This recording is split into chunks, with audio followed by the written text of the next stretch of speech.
All Saints Church began in June of 1819 with an organizational meeting at the home of Samuel Gunn in Portsmouth, Ohio.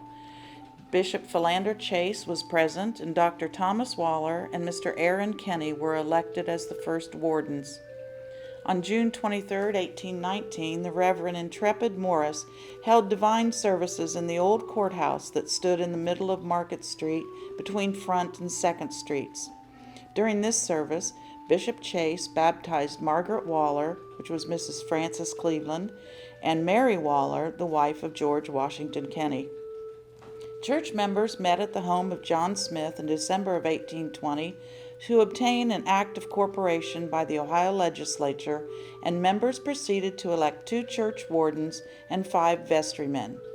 William Oldfield was called as chair, and John Smith was chosen as secretary. Samuel Gunn and Dr. Thomas Waller were elected as wardens, with Aaron Kenny, Samuel Wilkinson, John Smith, John Young, and Ezra Hard as vestrymen. From the beginning of the meetings at the old courthouse to the meetings at John Smith's house, and from there to a rented hall at $20 per year, the church's own building was in sight. In January of 1831, it was resolved that a new church be built, and the Reverend Henry Caswell became the first settled rector on June 19, 1831, and the first regular service was held. At this time, there were 20 communicants. In the summer of 1833, a small church was erected where the chapel stands now. The new church was dedicated by Bishop Chase, and the Reverend Dexter Potter became the new rector. The church had expanded to 31 communicants at this time. Following Reverend Potter, the Reverend Joshua Eaton stayed on for 8 months, and next the Reverend Abraham Sanford served for 2 years. On November 8, 1838, the Reverend Erastus Burr became the rector and remained for 35 years. Reverend Burr's salary was fixed at $600 per year. Growth shows when, in April of 1840, vestry notes report that Reverend Burr and Mr. Lodwick raised $505 and resolved to enlarge the church so that 20 seats and a vestry room could be added. In December of 1849, Peter Kenny stated on behalf of himself and 4 others that their donation of $5,000 would be given toward the building of a larger church, not doubting that the Congress would raise the additional $3,000. Members voted to purchase and build on the lot at 4th Street, east of Court, for a cost of $950.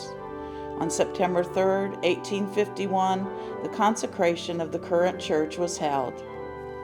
In April of 1876, Mrs. Colonel Peter Kenny presented the marble baptismal font that now stands in the church, and the following Sunday it was used in the baptism of her grandson, Kenny Funk.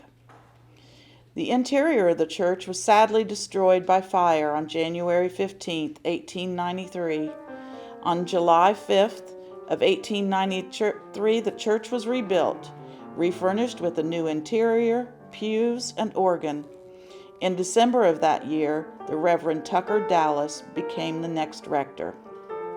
For 200 years now, All Saints Church has sustained itself and continued its mission to serve their congregation and the community through prayer, service, and friendship. I'm Steve Cuff. I'm the rector of All Saints Church, having served in this capacity now since April of 2013. Terry asked me to kind of tell stories that popped to mind about the life and the ministry of All Saints and the way I've experienced it. And one thing that came to mind right away when she said that, I remember when I was being interviewed, and it was the day after Thanksgiving in 2012, and I was down here at the church with the interview team, and they were showing me around the building, and we walked into the parish hall, and it was almost said as an apology or kind of a sorry, not sorry. All Saints exist to to serve the neighborhood and to serve the community in profound ways. So what the interview team was saying was, this is not a pristine place. It's a beautiful place. It's sacred, but it's used hard.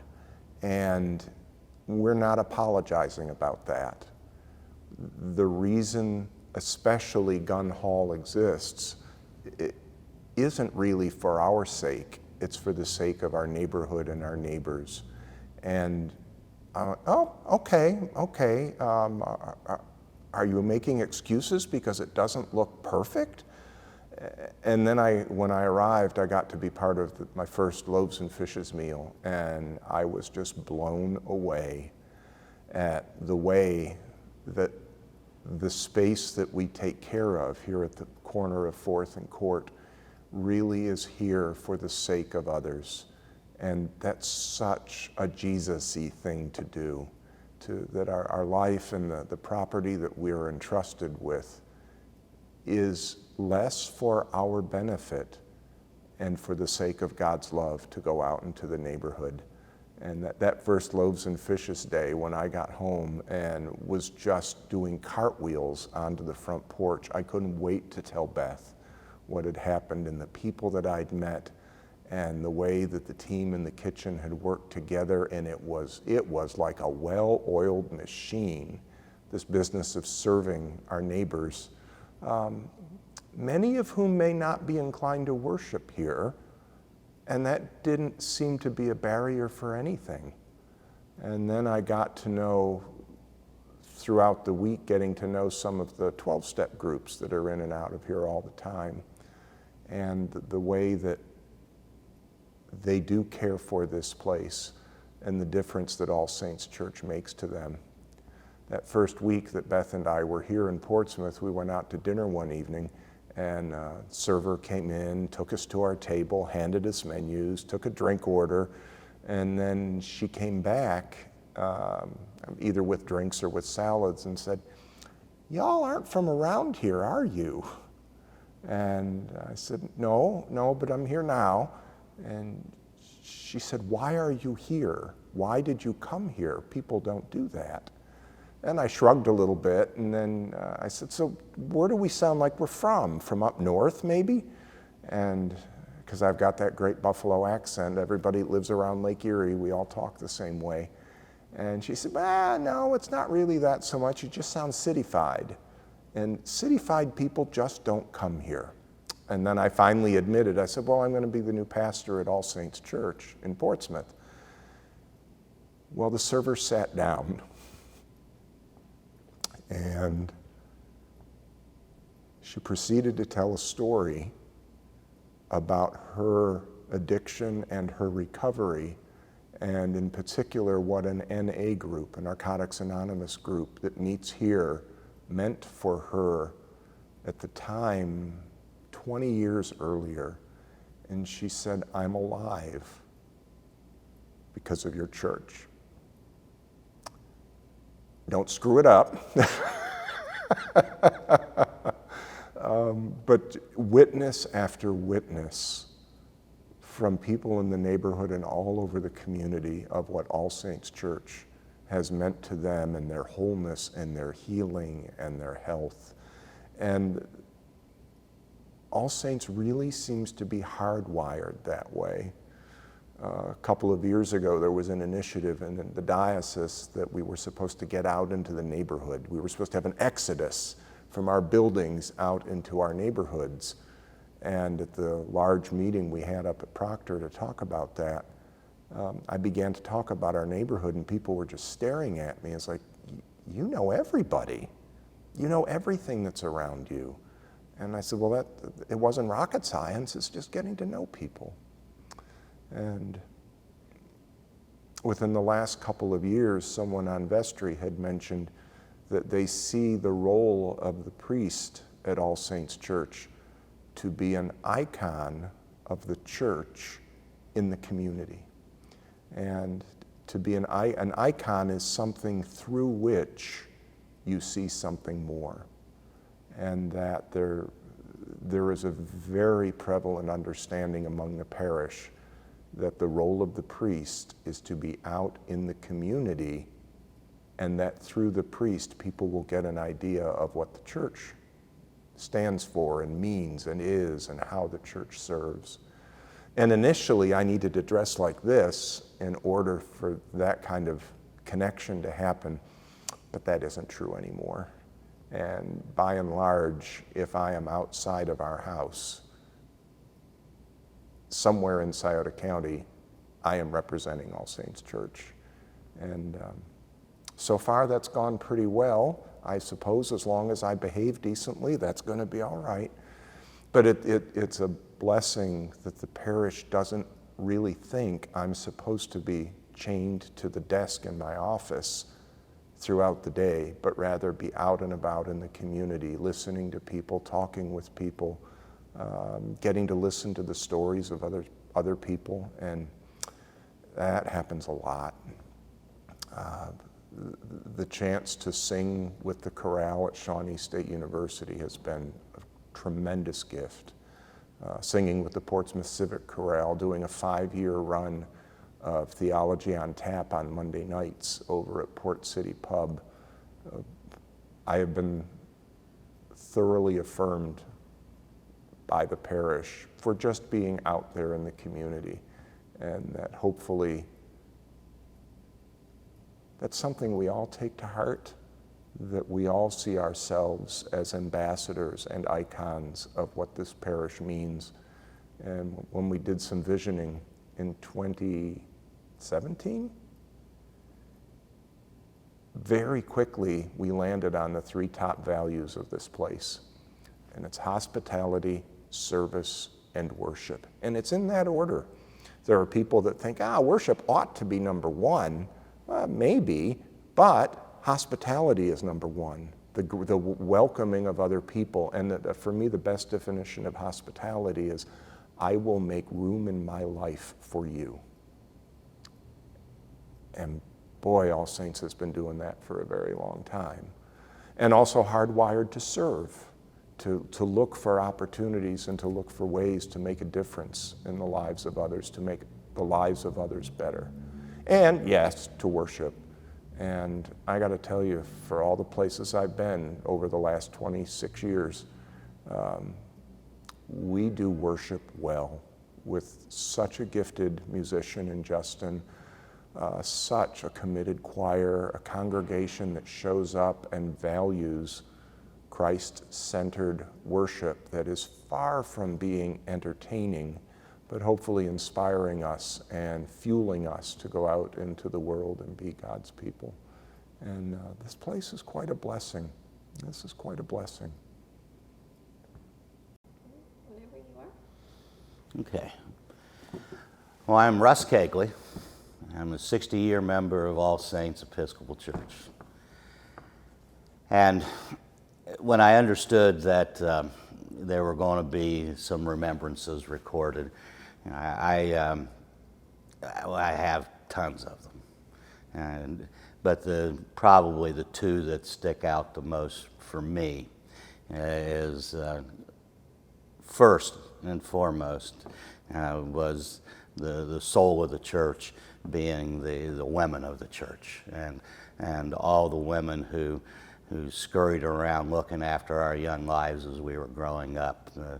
The Marge Newmans and June McCall and Marilyn Daly and Jan Spires, Dottie Glover, my mother. They were the soul of the church and made sure that everything happened and everything worked. And maybe the fathers were involved as well, but it seemed like it was the mothers who were involved with most of the youth organizations. And that's my overriding memory. And the other memory is tied to that because it is my mother and how dedicated she was to this church. A lot of the folks who knew my mother well are no longer with us, like she is not. But she was left here with 5 children by herself under the age of 10 in 1959, and from New England. And she started casting about for churches, and we lived here in the neighborhood. We lived over on 2nd Street at the time in a tenement, and I know we tried First Presbyterian Church, and we tried First Christian Church because they were all within walking distance, and we also fortunately hit on All Saints, and this church has nourished and sustained me and my family since then. My mother became actively involved. And not many people know, but none of the homes I grew up in here in Portsmouth stand any longer. 2nd Street's gone, 6th Street is gone, 8th Street's gone, Jackson Street's gone, Chillicothe Street, they're all gone. And the only house associated with my mother that still stands is this one right here.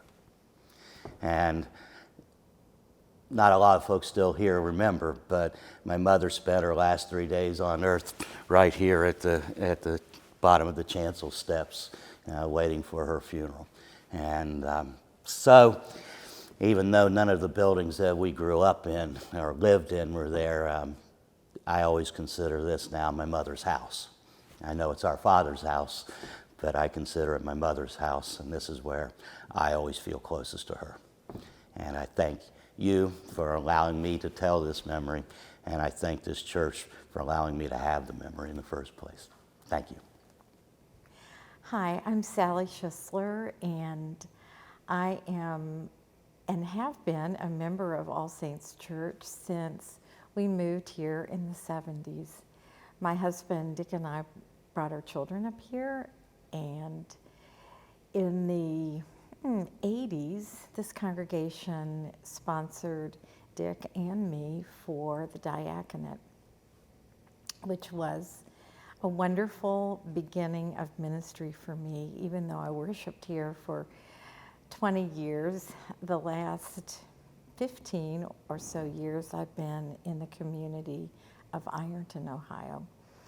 So I miss the people at All Saints so much, and always enjoy the opportunity to be here for a special occasion or a service. So what can I say about All Saints that probably hasn't already been said by so many other people? This was an incredibly welcoming congregation.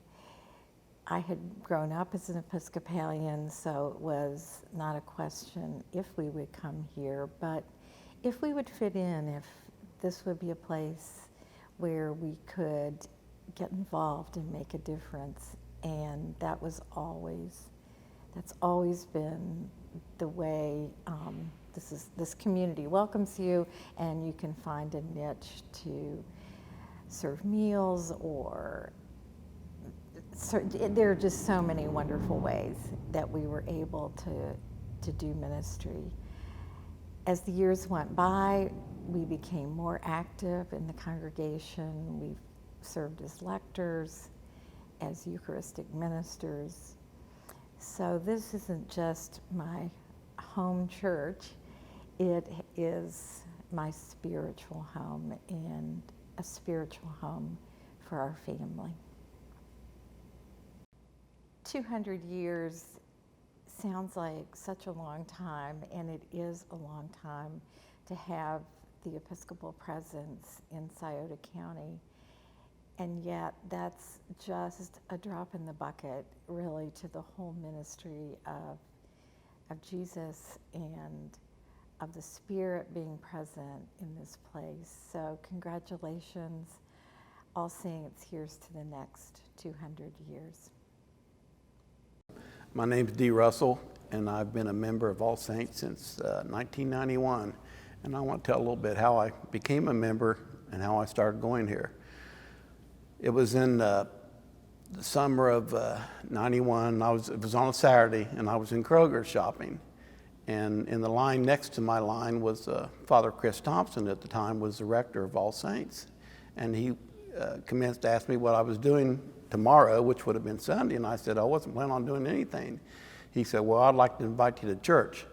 And I said, well, let me think about it. And then as we left and parted ways, we shook hands, he said, I will see you tomorrow morning at 11 o'clock on the corner of 4th and Court. And I've been here ever since then. The following January of the next year, which was 92, I was nominated and ran for a vestry, and I became a member of vestry. And I've served 2 separate times. I've served 3-year terms of vestry. And I'm a present member of the choir, which I really enjoy. And another neat story is my youngest son is 32. When he was 4 or 5 years old, he was going to be baptized on a Sunday here at church. And our rector at the time was Father Chris Thompson. And we had an assistant by the name of Father Mark Jurgensen. And the bishop was there that Sunday. So Father Chris or Mark at the time was going to baptize my son Cody. And they were in the hallway and they were discussing who was going to baptize him and who was going to help. And the bishop at the time was Bishop Thompson out of Cincinnati. Walked through the hallway and he said, "I've got a good idea." He said, "I'll tell you what I'll do. I'll baptize Cody. You can assist." And I've been an active member since 91. My name is Donna Russell.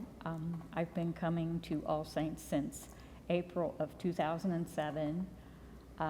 Dee and I had met at SOMC. We were both employed there, and we had a date in March. And then Dee asked me for a second date, and he said, "I have an idea. I'm going to invite you to church for our second date." And that's how I came to be at All Saints. And the first Sunday I was here, Ralph Fuller, I'll never forget, he came and gave me a big hug. I'd never met him in my life. Placed a pocket knife and a fish hook in my hand. So that, I continued to come every Sunday after that, and I really liked the service. It was different from what I had been brought up in, and I had lost my faith along the way. So my faith was restored here.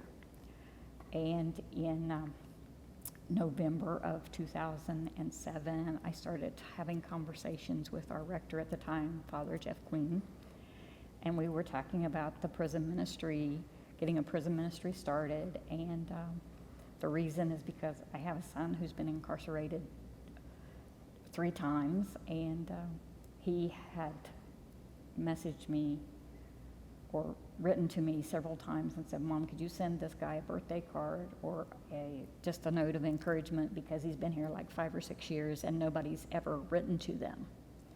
So that's how it all started. And in February of 2008, we sent our first mailing of blessing packets out to prison inmates from Scioto County, and the response was overwhelming. The ministry continues to evolve and change. In 2011, we expanded the ministry to include personal care packages, which includes toiletries for those returning back to the community, like shampoo and mouthwash and deodorant, and dish soap, laundry soap, because when they come out of prison, they come with nothing. So it's a hand up. So I've been blessed to be a member of this church, and it's supported me in many ways, and it's been there for me through the loss of 3 of my siblings. We are blessed to call All Saints our church family and feel very welcome here. Yeah, my name's Dick Schisler. I'm the ordained deacon here at All Saints Church. I didn't, even though I'm from Portsmouth, my family didn't grow up here. I went to a Temple Baptist church. I met a very nice young lady when I was working in Washington, D.C., who was a lifelong Episcopalian. And we were married in the Trinity Episcopal Church up in Huntington, which is where she grew up, and it was her family church. And I really enjoyed the liturgy. We were then living in Washington, D.C., so we started attending an Episcopal church there. Came back, and my mother, who was a very strong Baptist, had a run-in with the then rector at All Saints. And she went across the street from her home one evening to borrow something from this young couple, and the priest from All Saints was there. The first thing, bad sign for a card-carrying Baptist, but he was wearing a collar. And in one hand he had a cigar, in the other hand he had a can of beer. And so when we moved back here, my mother said, honey, you cannot go to that man's church. And so we didn't. We had one son at that point. Our second son was born about 6 months after that. So for 7 or 8 years, we went to First Presbyterian Church. But we made it very clear to Evan Fisher, that who was the pastor there at that time, that once our boys were old enough to be confirmed, we were going to return to the Episcopal Church, because by that time the fellow that had offended my mother was long gone. So we've been here since probably 1977, 78 or so. And then we both decided to attend a reunion weekend, which called Cursillo, 3 days at a retreat at the Proctor Center. And after that, we both really felt a calling to some type of ordained ministry. We were both working full time, so the diaconate made sense. And after some discernment, we were accepted to go to deacon school, which involved one weekend a month for 9 months for 3 years. And we were both ordained as deacons. I was assigned here. Sally was assigned to Ironton, which upset her initially, but as it turned out, well, she knew that the priest in Ironton had been the priest at her home church, Trinity Church in Huntington, who married us. So he had retired, then Ironton didn't have a priest, so I went back there. So, she began up there, I began down here. 2 or 3 times All Saints was without a priest, and a deacon really works at the pleasure of, even though we're appointed by the bishop, as opposed to a priest is actually hired and called by the vestry. The bishop has to approve it, but deacons work solely at the pleasure of the bishop. And so, he assigned me here, he assigned Sally up there, and both of us have thoroughly enjoyed, what we're doing. Sally had been in charge of community relations at the hospital, and when she left up there, she wasn't sure what she was going to do, and seminary began to make more and more sense to her. But my role here is kind of varied from priest to priest. The catechism and the prayer book says, who are the ministers of the church? And it says the ministers of the church are lay people, bishops, priests, and deacons. So when I got ordained, I went from number 1 on that list to number 4. And it also says that one of the roles of the deacon, one, we're to be a servant ministry, and secondly, we are permitted to proclaim the gospel. Only an ordained person can do that. The licensed lay readers who do the readings here on every Sunday can read the Old Testament readings, the epistle readings, but they can't read, by canon law, they can't read the gospel.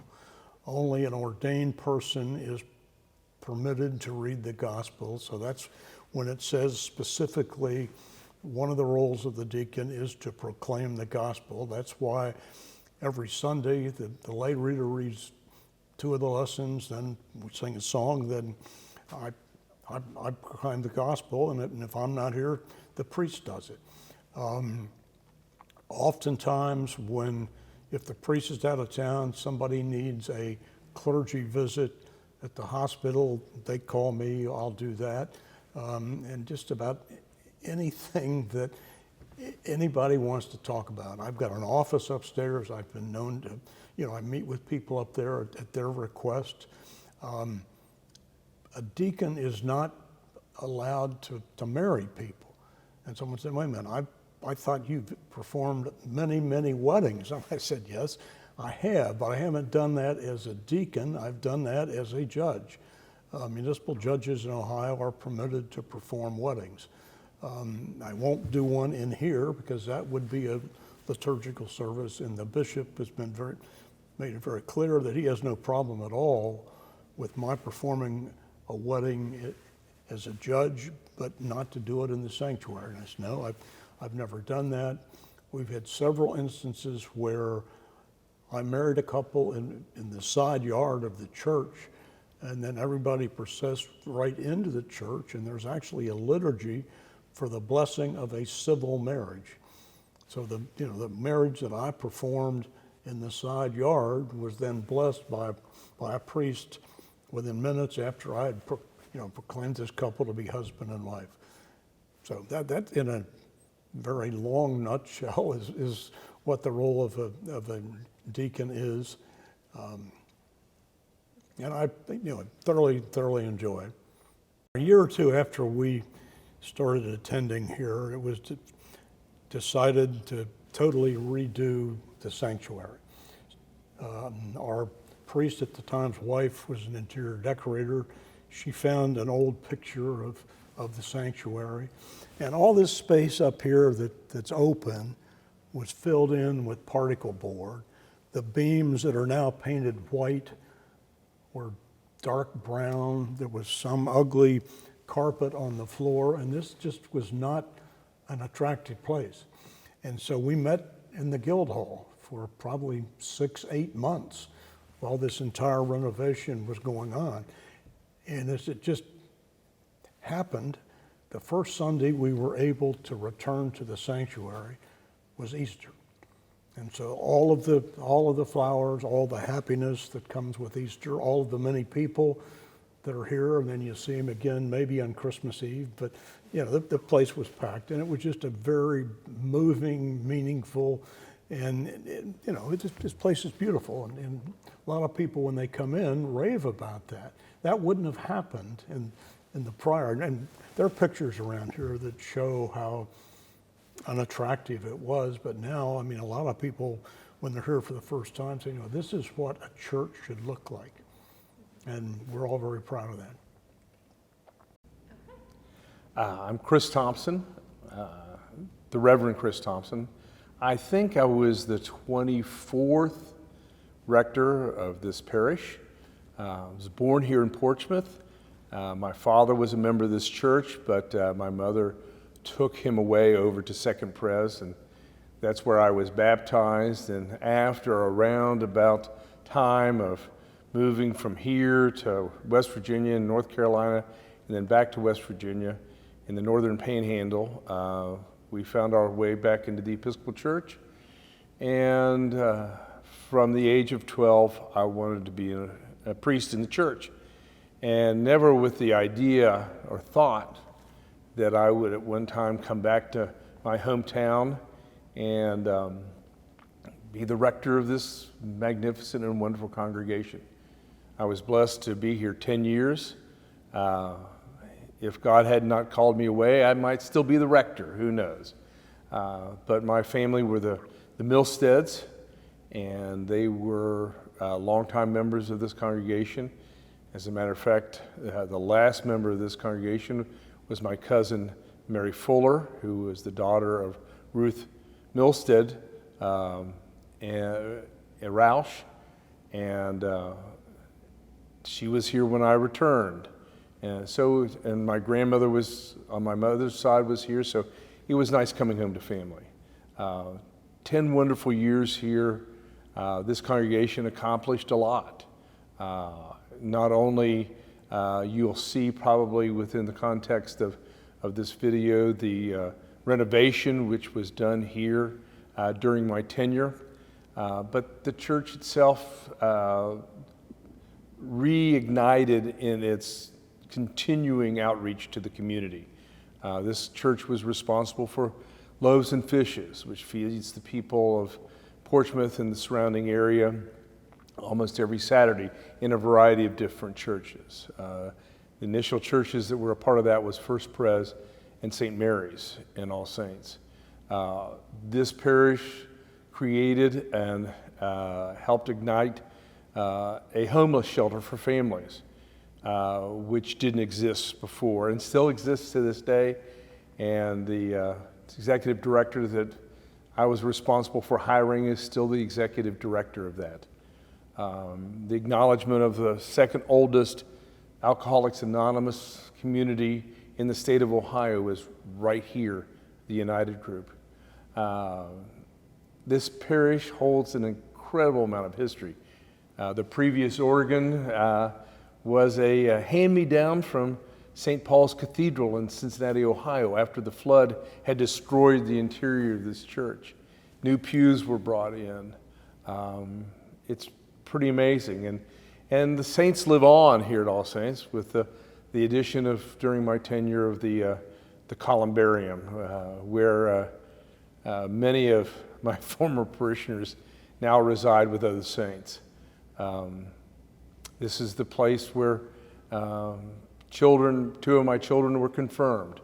And so as I look around this place, and having had the opportunity yesterday on exactly the 200th anniversary to celebrate with the bishop and the current rector, Steve Cuff, was a singular joy of mine. It was hard pressed when we were coming down here to realize I'm the senior living former rector. Makes you understand a little bit of how old you are and what you're doing. But I was called here by the first deacon prior to Dick Schisler, Bob Apple. Bob Apple was the head of the search committee. He was good friends of my parents. And he was in charge of helping God select me to become the rector down here. And I got back at him by making him become a deacon. And we had many good years of ministry in this place. So as I walk the streets of Portsmouth and look around at places where my family lived, and look into the office where Steve now resides as rector, and look at the walls and the different things that are still up and around, and it's really heartening. The Stations of the Cross were a gift from one of my father's best friends, who I did his service, Bill Phillips, and his daughter is now a member here, and son-in-law, Scott and Gail Berry, and seeing all those things and the connections that are all in between, just really, really are significant.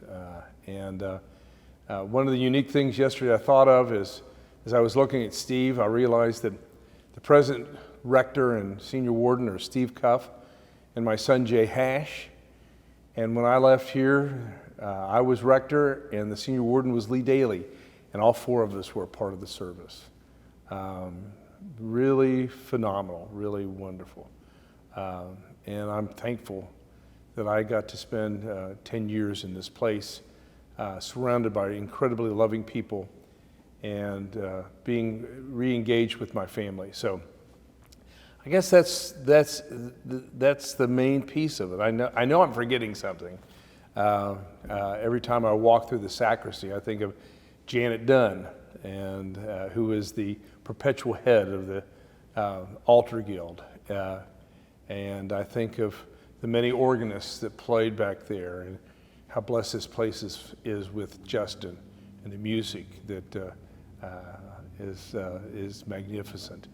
And I can actually look at the pews that are out there, and I can actually remember where the saints who have gone on before us would be sitting right now if we were in church. I will say one last thing. I remember one of my fondest memories is I preached about everybody having their own significant place where they like to sit, their family pew, to say the least. And I remember I preached about that one time. And the next Sunday, they had gotten together, and they all didn't sit in those places the following Sunday. And I literally was dumbfounded because nobody was where they were supposed to be. And they just thought that was incredible. But I got the last laugh because they all returned back to their familiar places the following Sunday. And so I got the last laugh, but it was a heartwarming piece. And the second piece is one of the Sundays, and I can't remember what the significance was, but they had passed out these little pieces of paper, and when Bishop Thompson asked if we were doing confirmation, and if Bishop Thompson asked, and he was in on this, he knew this, that is there anybody in the congregation who would like to reaffirm their baptismal vows, the entire congregation stood up. And they did that as a gift to me for all the hard work we did. So all of a sudden, I saw all the people standing up, and Bishop Thompson looked at me and smiled, and everybody reaffirmed their baptismal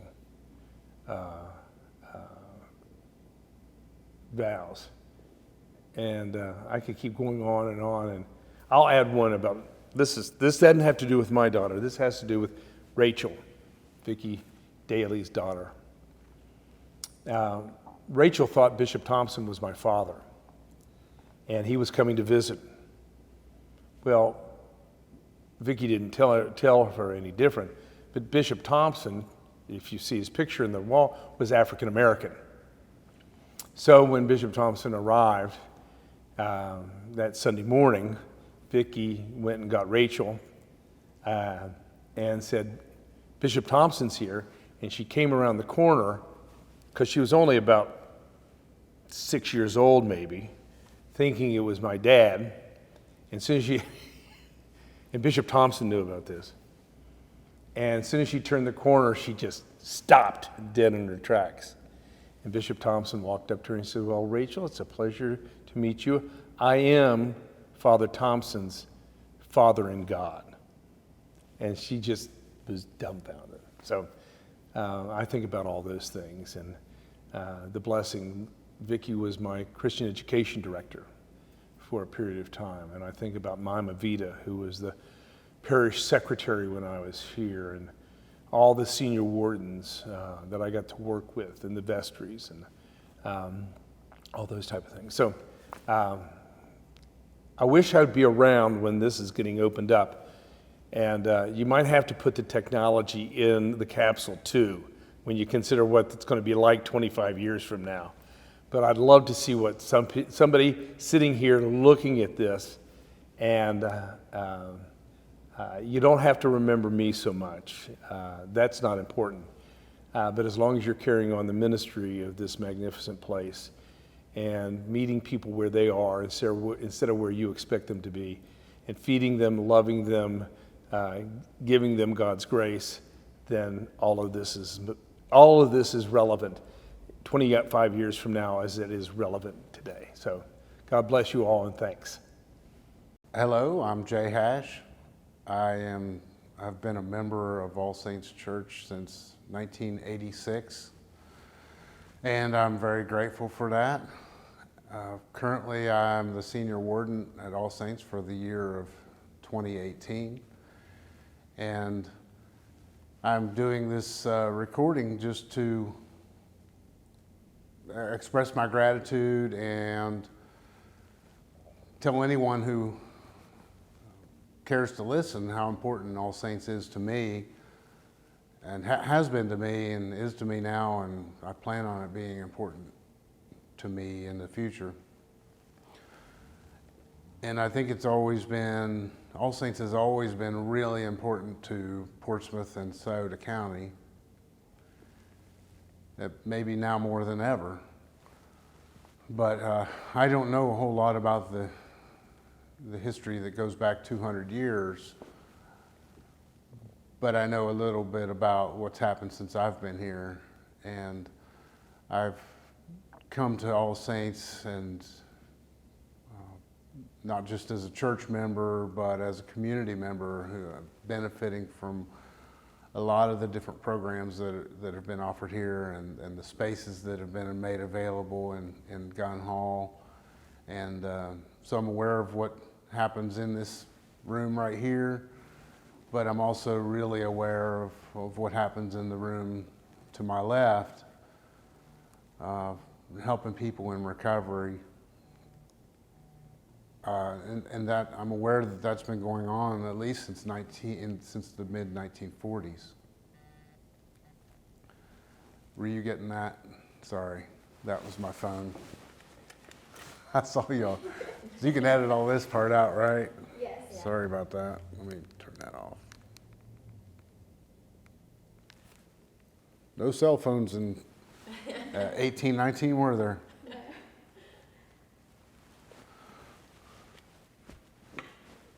But when it comes to activities and programs and services in the community, All Saints is always going to be mentioned in there, or maybe even the services and programs happen within the property of All Saints. And I will name a few, but there are a lot more. I mean, the American Red Cross blood drives happen here all the time.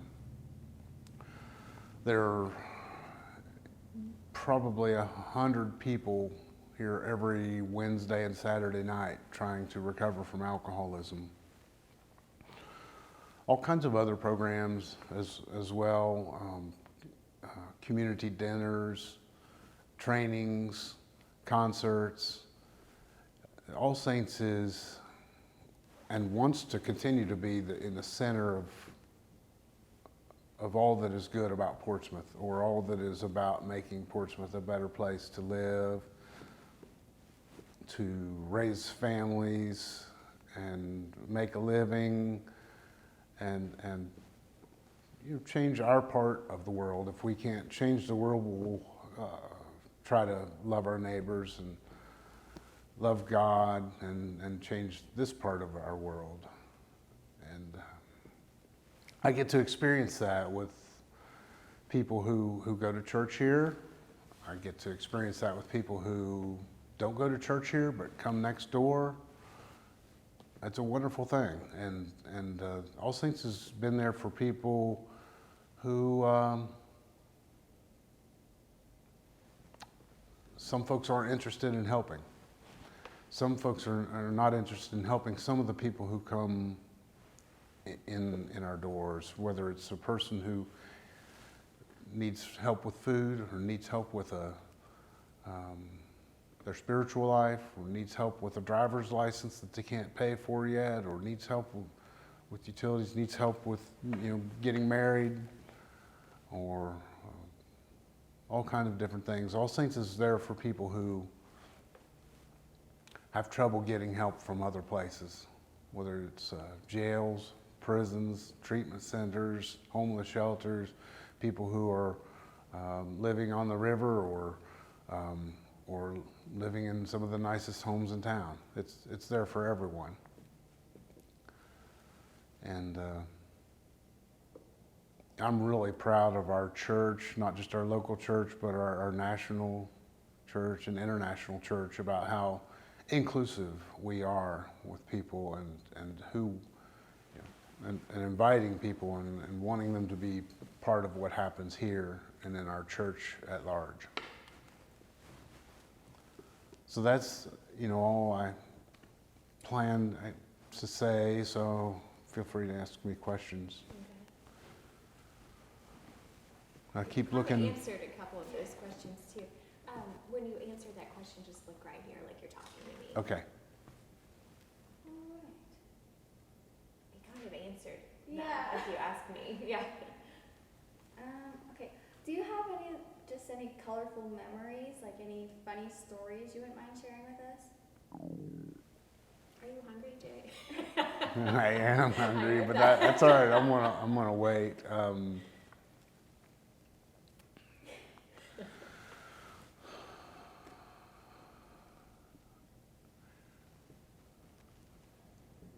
Some of my favorite memories of All Saints Church include the wonderful Christmas Eve service and services that have happened here, with a wonderful choir and an amazing organ and amazing organists and musicians, and the candlelight,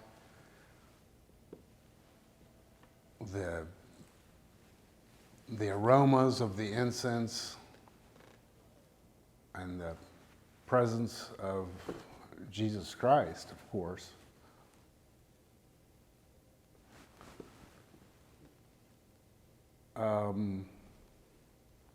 you know, a lot of sermons that I probably forget a lot of them, but I remember a lot of them as well, and being taught here when I was teachable. There were, let's think of some other memories. My stepfather was a minister here from 1986 to 1996, and that's actually how I ended up coming here. And I won't go into all of the reasons I ended up permanently staying here, but I will say that God was every bit a part of that and was in charge of that, although I didn't know it at the time. So I was originally ungrateful for living here, and now I would not change anything about that. That it's coming to Portsmouth is the best thing that's ever happened to me. Some of the other fun times have been church activities, including spaghetti dinners, some of which I was a part of. Spaghetti dinners for the tour of the Scioto River Valley bike riders that would come down from Columbus and then back to Columbus the next day, and we would make a big spaghetti dinner for them as a fundraiser for the church. It was fun. Our church has always been at its best when we're working together on something that helps our community and helps us get to know one another. And many members of our church, not so much me, do things more Saturdays than not on for Loaves and Fishes, which feeds the hungry in the neighborhood, or people who can make it here for free. Just a wonderful ministry. And but yeah, it's we're at our best when we're working on something that's God's work. You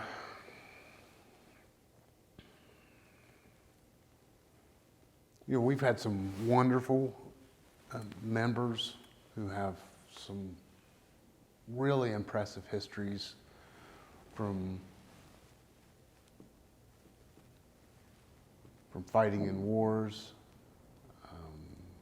I get to thinking about some of the people that had to have gone to church here from 1819 on, from just after the War of 1812 to, you know, through the Civil War and the World War I and World War II and Korea and Vietnam and Desert Storm and all the Middle East wars and all the people that were in the military that called All Saints their home. It's just, I'm in awe of that, and some of the things that people have seen here and endured, and some have made it back and some have, and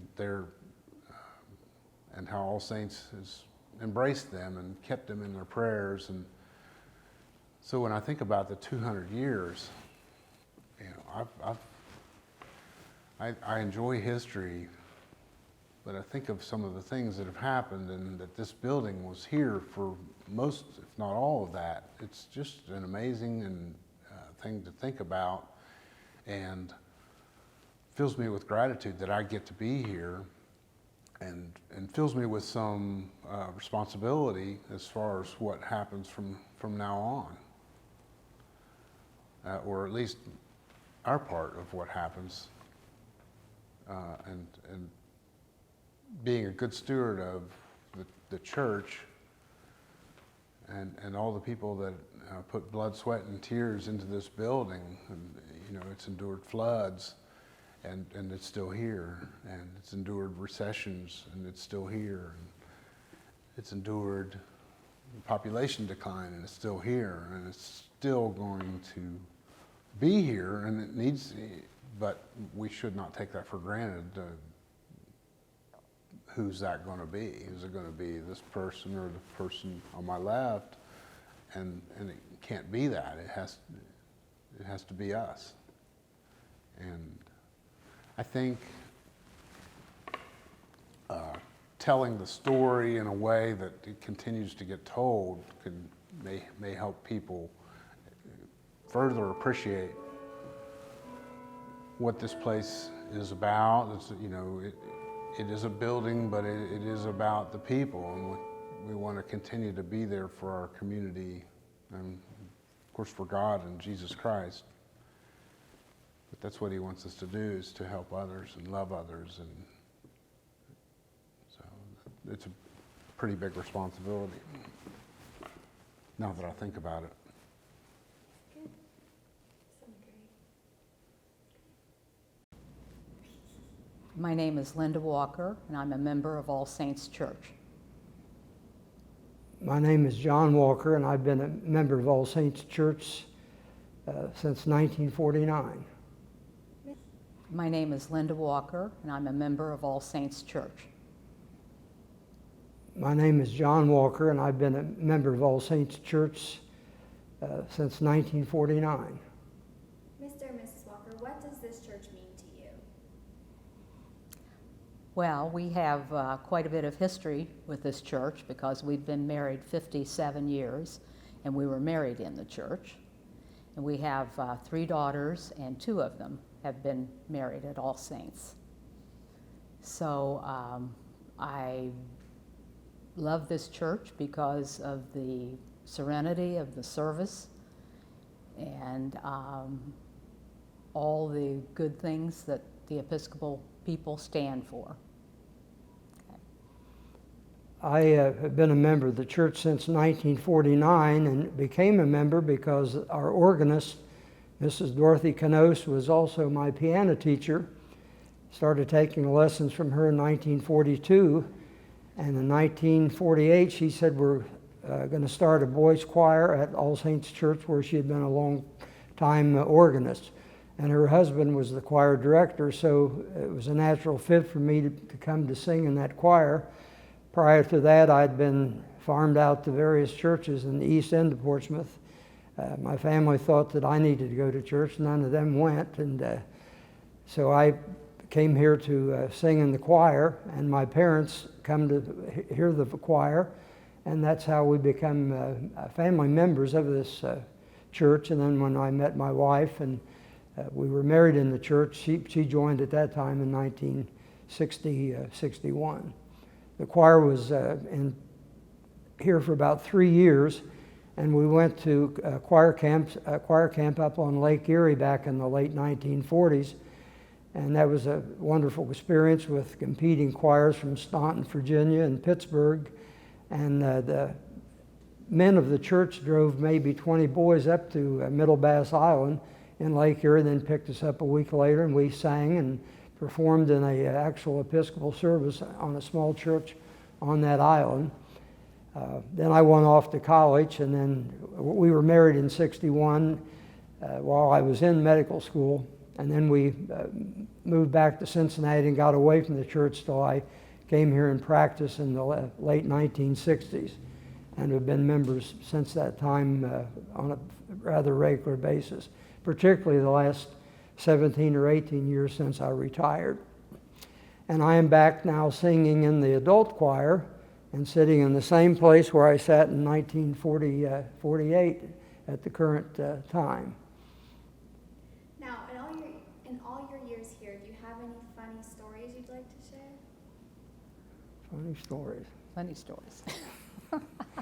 Oh, I'm sure there have been, yeah. What? Nothing comes to mind right now, but we've enjoyed our time here, so.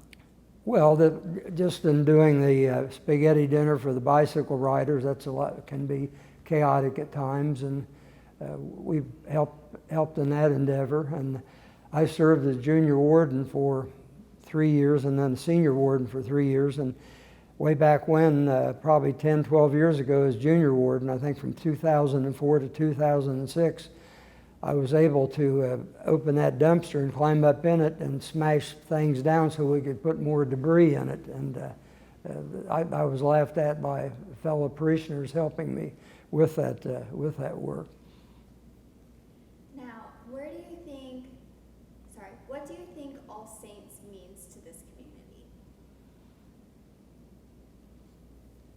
Well, we have a lot of programs here we have AA meetings and drug abuse meetings, and I feel that the church serves a very big part of the community, and I think it's 3 or 4 nights a week we open up to the community. I would agree with all of that, and we also use this church. We have a nice piano here, and there's going to be a Chopin piano competition this Sunday put on by the Aquinas Club for young kids in the area to perform Chopin's music, and they utilize our piano. So for that afternoon, we'll have music here. We've had the Ohio University Men's Chorus perform here with members of the community coming to watch that program, and probably many others that I can't recall at this time. So you're a musician. Do you have a favorite traditional piece that the church sings or plays? Well, I enjoy the 325 in the 1982 hymnal, Let All Mortal Flesh, because when I was in the boy choir in the late 40s, that was the piece that I soloed in with the boy choir. So I particularly enjoy when we use that particular hymn. So where do you see All Saints going next? Well, I hope that we can get more young people from the community interested in coming, because the service is a beautiful service, and just to be able to sit by yourself and reflect and listen to the music, it's very spiritual. And I would agree with that.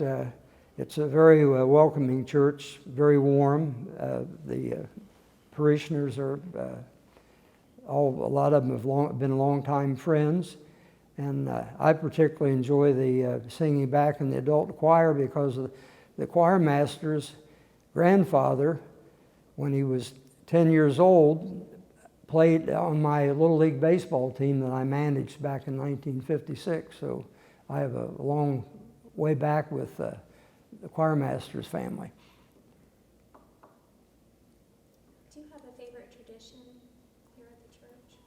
I particularly like the Eucharistic service, which we do every Sunday. Back in the olden days, we had 3 Sundays of morning prayer, and only did communion 1 Sunday a month.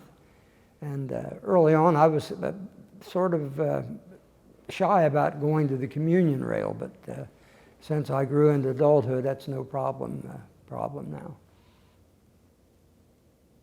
What year were you two married in this church? August the 25th, 1961. And we have 2 niches back in the columbarium. So we're going to be in this church for a long time. And my daughter asked me, "Mom, what happens if they tear that church down someday?" And I responded that, "Well, then we'll be on your mantle." Now, is there just anything else you want to share with us about the church? Any cool historical facts, or just anything you would love to share? Well, and also my mother, when she passed away in 1982, was her burial service was here. She's not interred here. And my grandmother on my father's side's funeral was held in this church as well, back in 1962. So a lot of family events occurred here for us at this church, sad and good. And I particularly like I was on the Altar Guild here for many, many years, and I appreciate so much what the Altar Guild does. They're kind of behind the scenes, and nobody thinks too much about how involved they are, but it's a very nice service, and I would encourage people to see about serving on the Altar Guild. Are there any specific people within the church that have had a huge impact on your life? Well, the minister who married us, Wiley Ralph, I was very fond of him, remember him, and all of our ministers have been good. And Father Steve right now is doing a tremendous job. Yeah, Wiley Ralph left here for, I believe in the Cincinnati area, was the rector at a church in the suburb of Wyoming. And our local football team, Portsmouth High School, was in a playoff game in football back in the, I would say someplace in the 80s or early 90s. And he come over to that game to see if he could reunite with some old Portsmouth people. And he wanted to know who was that gray-haired guy down on the field there that was walking around. And they said, that's the team physician. And I went and spoke with him after the game, and I said, you don't remember marrying us back in 1961. But we had a nice reunion with him at that time.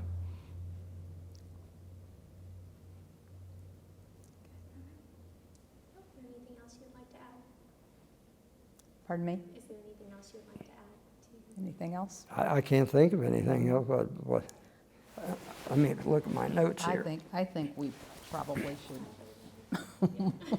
wind it up before we do something wrong. Oh, I was involved in the purchase of the current organ back in, let's see, that was purchased in August of 2005 from a Baptist church in Syracuse, New York. It was a Schlicker organ, which parishioners and myself went to Columbus and helped offload the organ into the, where they reassembled it, painted, changed the color of it, painted it, and then when they delivered it here to install, we had many parishioners and helped unload it and then assemble it back at that time. And that was a wonderful experience with a lot of the people that in the church that helped in that endeavor. I remember when we went up there, we fixed a picnic lunch and had it in that Schiller Park in German Village in Columbus after we had worked in the morning. So that was a wonderful time. And this is a wonderful instrument that we have now. If you could only choose one word to describe the people of the church, what word would you use? Warm. Welcoming.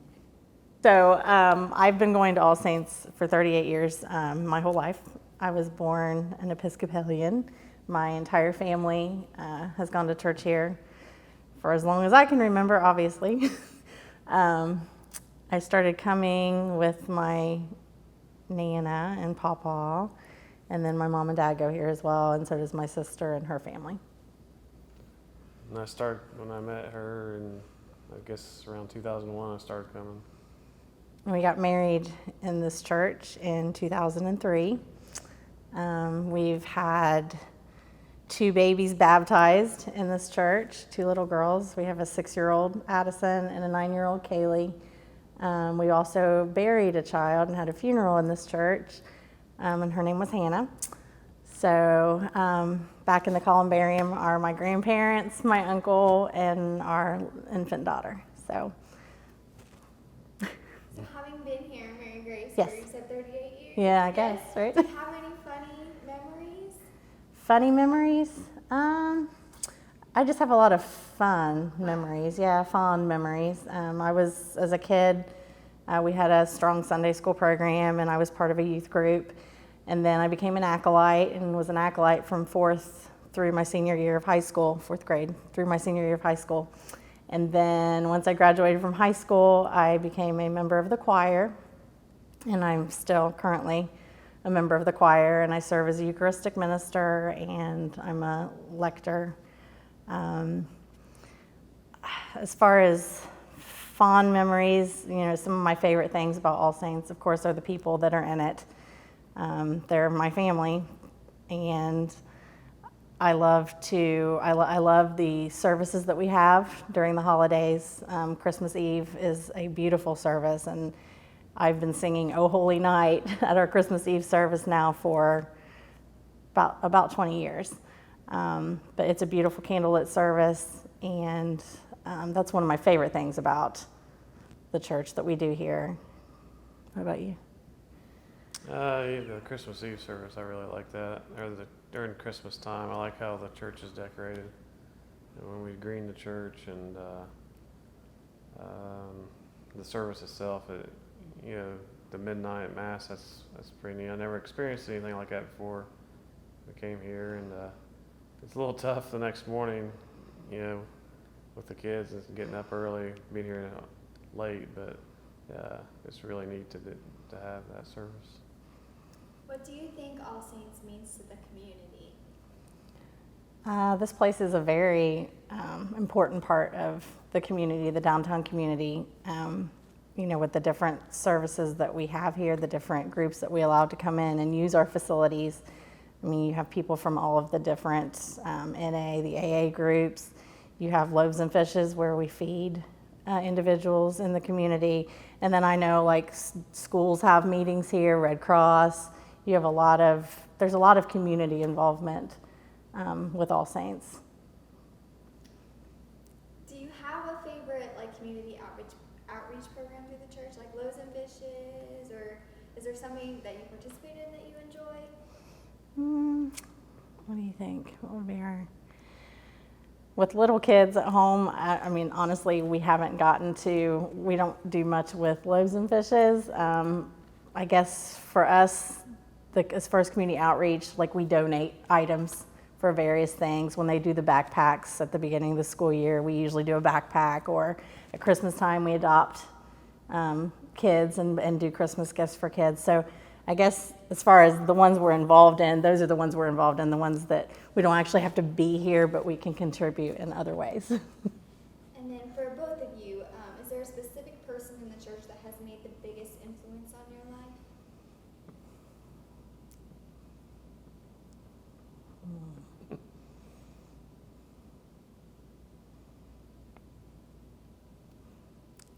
Is it for you?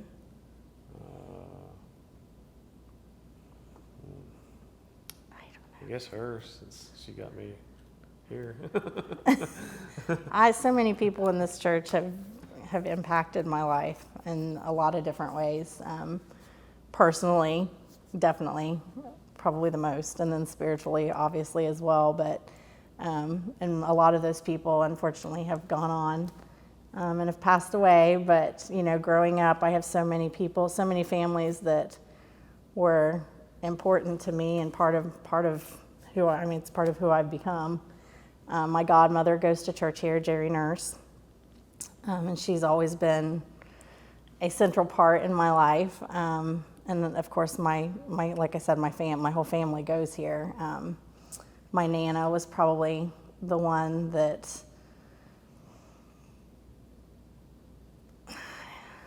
I don't know. She's the one that got me involved in singing, and I mean, she was my best friend, so she played a very important part here.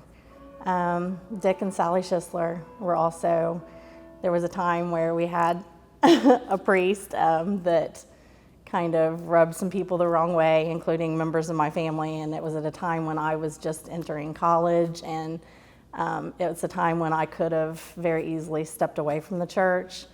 And Dick and Sally were two people that I was able to talk to and formed a strong bond with, and they kind of kept me here. And then in the meantime, that priest left, and my family came back. So, but those two people definitely. Can you talk about the spaghetti dinner, maybe how Yeah. you guys as a church family get together? Sure. So usually on Mother's Day weekend or the weekend after Mother's Day, it's actually our church's biggest fundraiser that we do all year long is for the tour of the Scioto River Valley bikers. We do an annual spaghetti dinner. We've been doing it for almost 30 years, I think. And it's like an all-you-can-eat. They pay and they come in and they can eat as much as they want, and it's homemade. Everything's homemade: spaghetti, we have breadstick, salad, homemade desserts. And it's the one thing that we do as a church that I feel like everyone is involved in, whether it's baking a cake and sending it, or giving a donation for startup money, or it's coming and actually working the spaghetti dinner. But we usually serve about 200 people, and it takes everybody in the church to make that happen. But it's a really fun, it's a lot of work, but it's a really fun time, and you get to have fellowship with people that you see them on Sunday mornings, but other than that, you don't really get to talk or hang out or anything like that. So that's why I enjoy it, is because it gives us a chance to talk to people that we don't always get to have conversations with, and work together for a common goal. And we've both headed it, run the spaghetti dinner. I did it for, I don't know, 3 or 4 years, I think, and she's done it the last 2 or 3 Few years, yeah, with Tim Angel. Yeah. Yeah. So we've had our hands in it pretty big. Is there a favorite hymn that you have that you've heard? Oh my. I have so many favorite so many favorite hymns. I love Alleluia, Alleluia, give thanks to the risen Lord. Abide with me. What are some of your, do you have any? You don't have any? I can't remember the names of. My name is Ann Sidner, and I've been attending All Saints Church since probably 1989. And later on, starting in 2000, I became senior warden for the first time, which is like chairman of the board. And I held that position off and on for probably 10, 11 years. And during that time, there were many good times, but we also had some tribulation. 2 of our priests were removed by the bishop during the time I was senior warden. And that caused a decrease in our attendance. It also hurt our pocketbook. And our treasurer was Jack Harness at the time. In fact, I think he was treasurer the whole time I stayed in as senior warden. And there's a levy or tax, that isn't the right word, that you pay the diocese every year based upon the giving to your local parish. And Jack just felt that ours was too high for the income we were experiencing. So I called the diocese, and I learned that there's a process called mission review, where people can come from the diocese and you can talk to them and request that this amount be reduced. So we put on a dog and pony show. We had people that represented every single project we do be prepared to speak and tell about it. And not only did staff members from the diocese come, there were laity from the Cincinnati area. And we did, if I do say so, we did a good job. And there were questions asked as if, do you really do all this? You know, we talked about our spaghetti dinner, loaves and fishes, with the Side of Christian Ministry, how we had a ministry with those 3 organizations under that umbrella. We just went on and on and on about all the things we did. And after they left, we could tell that they were a little impressed with us. And we got a call a few days later that our amount had been reduced, and it was down to an amount that Jack felt we could live with. Also during that time, we learned that we were to host the diocesan convention, which is a big job for a little church. And we were so blessed. Someone had started attending. He had lived in New York and returned to this area to take care of his ailing parents in Waverly at Bristol Village. So his name was Michael Way, and he was attending church here. During that time, we learned that we were to host the diocesan convention. Well, that's a big job to start with, and for a small parish, we just thought, how are we going to do that?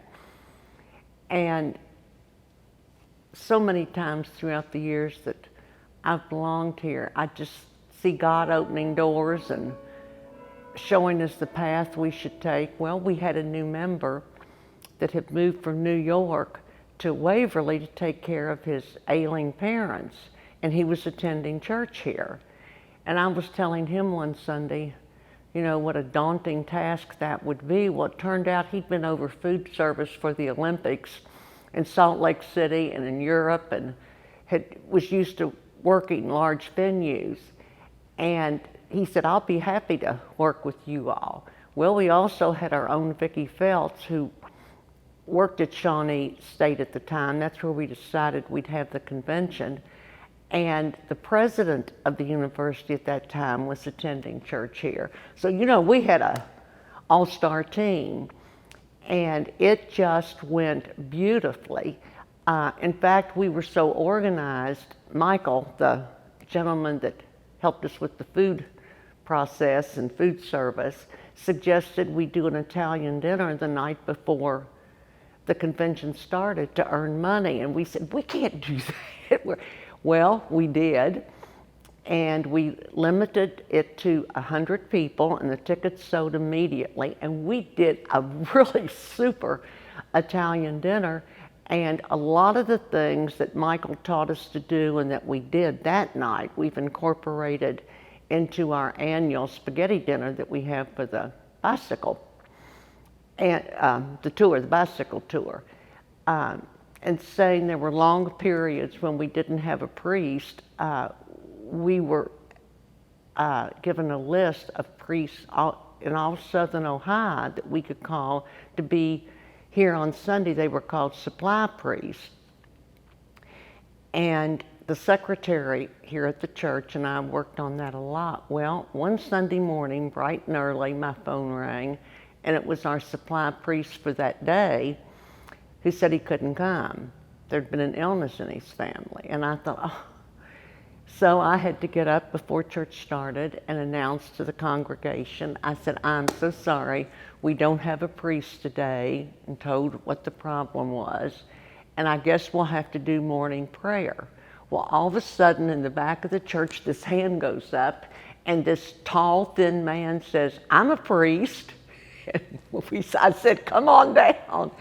And his son was a student at Shawnee, and he was here visiting his son. So I think it was Lee Daly that took him into the sacristy to get robed. And we all laughed when he came out to process. The sleeves came to about here on him, and it hung between his knees and his ankles, because he was a very tall guy. But he did a wonderful job, and we were really blessed that day. During that time also, Gun Hall, our social hall, was condemned.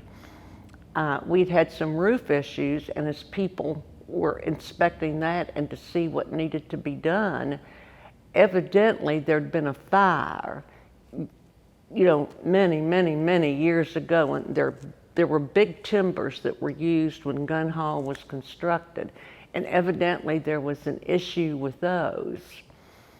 Well, many of us that were on vestry at that time were not credo Episcopalians. We had joined as adults, and we didn't know a lot about the Episcopal way. And we didn't own the church because we thought, well, we could go borrow the money to fix Gun Hall, you know, and put a mortgage on the church. Well, you can't put a mortgage on something you don't own. So I called the diocese to see what we needed to do, and the bishop called a couple days later and wanted to know what our problem was, and I explained it to him. Well, shortly he sent papers down for some fund, and I think Lee and Vicki probably filled those out. Anyhow, they submitted them, and we were given the money to take care of Gun Hall, and it's now in good shape. One of the cool things that came out of that, I talked about the big timbers, and they were some places charred and I guess weakened, but our junior warden at the time was one good craftsman, and he took big chunks of those timbers and made the nicest crosses for all of us on the vestry. So that was a nice thing to have. You mean keep on going? Yes. You're doing great. Yes, thank you. Music has always been an important part of the life of All Saints. I'm not real sure if this story's absolutely correct, but I've always been told that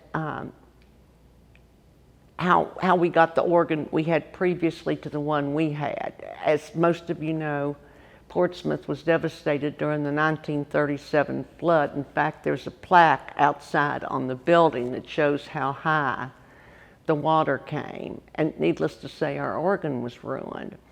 Well, the story I'm told is that the cathedral in Cincinnati was getting a new organ, and they sent their old organ up here by barge. Now, I don't know if that's true, but many of the older folks, when I started attending All Saints, told me that. But anyhow, after many years, we needed a new organ. Ours wasn't, it was getting too old. And we were so blessed. Several families made really generous donations, and the rest was pledged over a 3-year period. Well, right after that, our music director thought it would be so great to really get a grand piano. And we thought, oh. Well, Justin Wiggett, our music director, went to work looking everywhere for a grand piano. He found one in Pennsylvania, and we decided to get it. And people pledged. I believe that was a 3-year process also.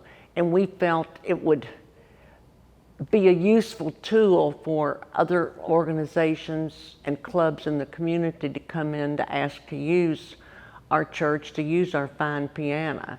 And that has proven to be the case. So not only is it important to us to have the good organ and the good piano and for our services, but we like to share it with the community.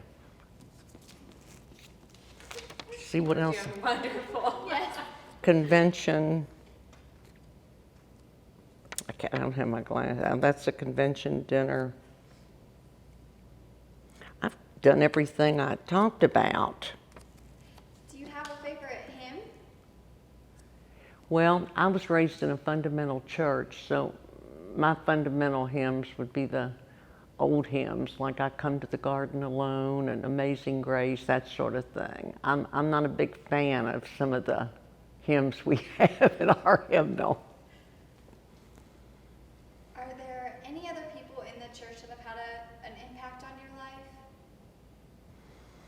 Well, I think everyone has somehow contributed to my faith journey. There were probably my age now, but when I started attending, I thought we had a large group of older people that, and many of them had been lifetime members. And it was very interesting to hear about their walk in faith and what had happened over the years with All Saints. The Kinney family and the Waller family, and I'm sure there were many others, were founding families of this church in 1819. And I'd like to think they approve of where we are today and what we're doing. The other thing, they were very, very instrumental, especially Dr. Waller and Mr. Kinney, in what happened in Portsmouth and the development of Portsmouth. And most of our members are active outside of the church also in civic issues. And we open our doors to anyone that asks about a meeting or coming here. I think we see that as part of our mission to welcome all folks. You know, Jesus said, love your neighbor as yourself. And I really think the members of All Saints see everyone as their neighbor, and we try very hard to welcome people and to make them feel comfortable. It is a little difficult if you haven't been raised probably Catholic or Lutheran to adapt easily to our services, but everyone's very helpful, and all of a sudden it just becomes a natural thing to do. And when we see that people are visiting here that, you know, probably don't know when to sit, stand, kneel, there's always someone that helps them. Keith Monahan and Lindsay Monahan. we've been coming for about 3 years. So in your 3 years, do you have a favorite memory so far? Memory. Do you have one? It's a hard question. Yeah, it's a lot of memories that are good memories. I think one of my favorite memories is Christmas Eve service and how it is very peaceful, especially when it's the 10 o'clock service and there's candlelight and the place is full and there's this warmth and energy, and it ends on such a joyous note. And that is a very different experience than what I've had before in my life. It's something I've really come to appreciate and look forward to.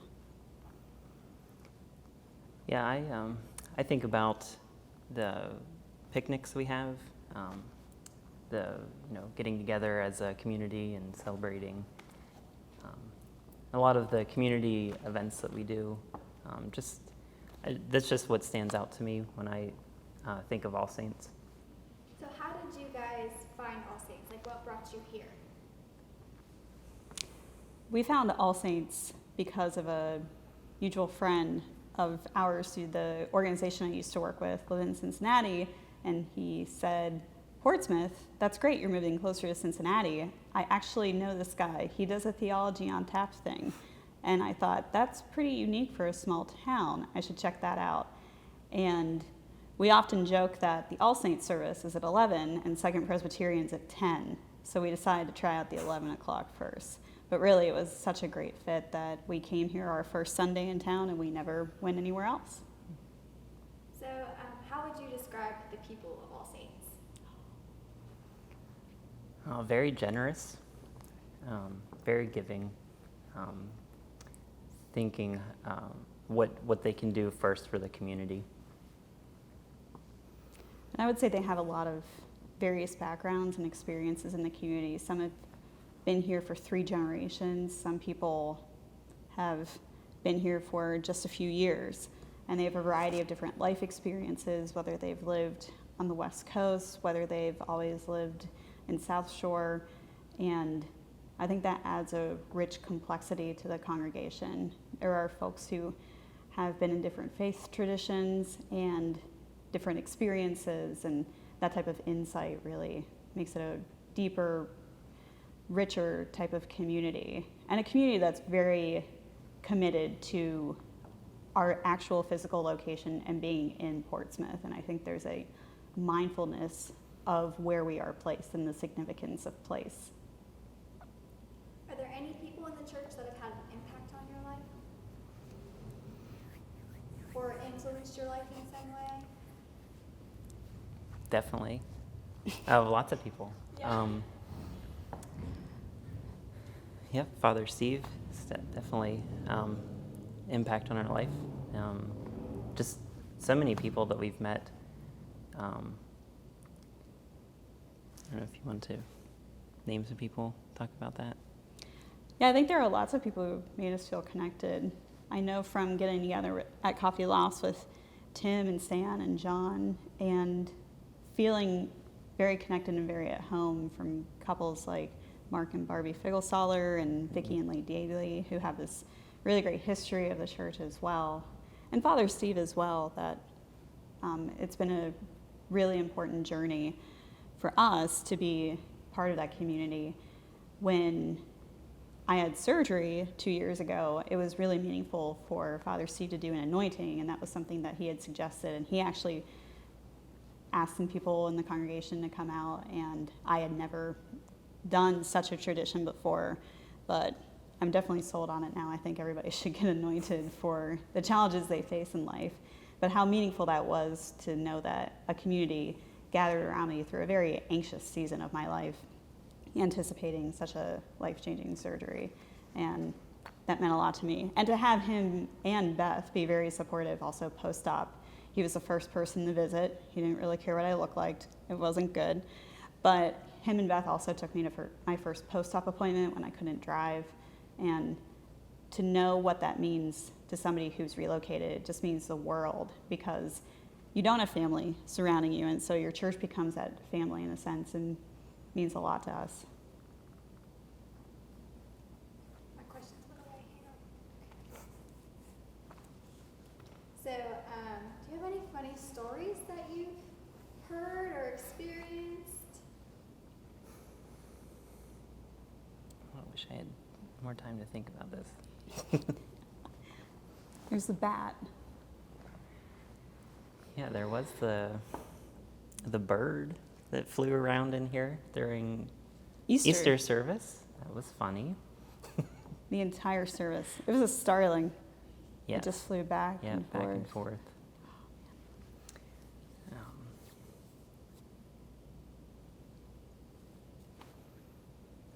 I don't know, I'm sure I have some. I just haven't had time to really think about it. I don't know if there's anything like wildly funny. There's a lot of stuff that's weird sometimes. Stuff that you discover, stuff in an old church. Yeah, I think so. I'm junior warden right now, and I always think it's funny how the type of things that people will just deal with because this is an old church, like things leaking, and things like that. And then, but people come to me and ask me to fix other things, and just not mention the things that are just have always been leaking or just has always been broken. I just think it's kind of a funny thing. It's like living using an old church like this. So it's easier to accept the leaking roof, but if we could Yeah. really fix this chair today because it wobbles, we should do that.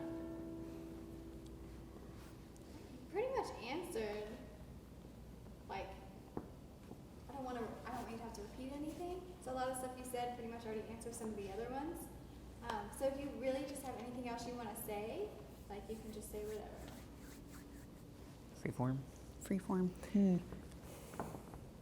Well, I think All Saints is a really interesting community, and when I think about traditions and practices, I'm somebody who has found a great home within traditions and practices, and as somebody who's classified as a millennial, whatever definition you use from that, I think there are some really important things. One of the characteristics of millennials is that they're conventional, and I think there's something to be said for church traditions just beyond something like Eucharist or baptism, but traditions of a long, universal standing tradition that goes back thousands of years, and finding a sense of community in that finding the history of saints, whether they're saints who are well known, like St. Francis, or saints that are a little bit more obscure, like Constance the Nun. There are these examples of people who lived very faithfully, very radically, and I think that's an encouragement to me, and I think can be encouragement to so many others, especially within such a polarizing and divisive time, to have a sense of community. And I think as America redefines its place within what it means to be evangelical in a country that has had a lot of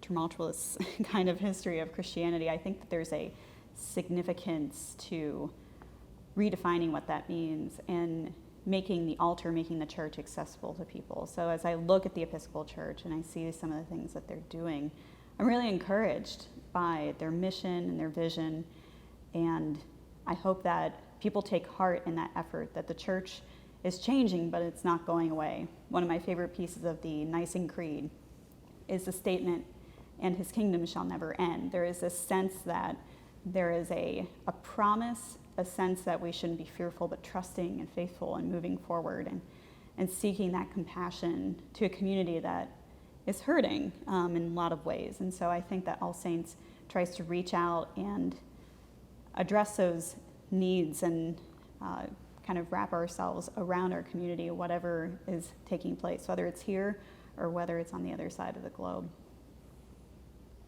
I'm Justin Wiggett, the organist and director of music at All Saints.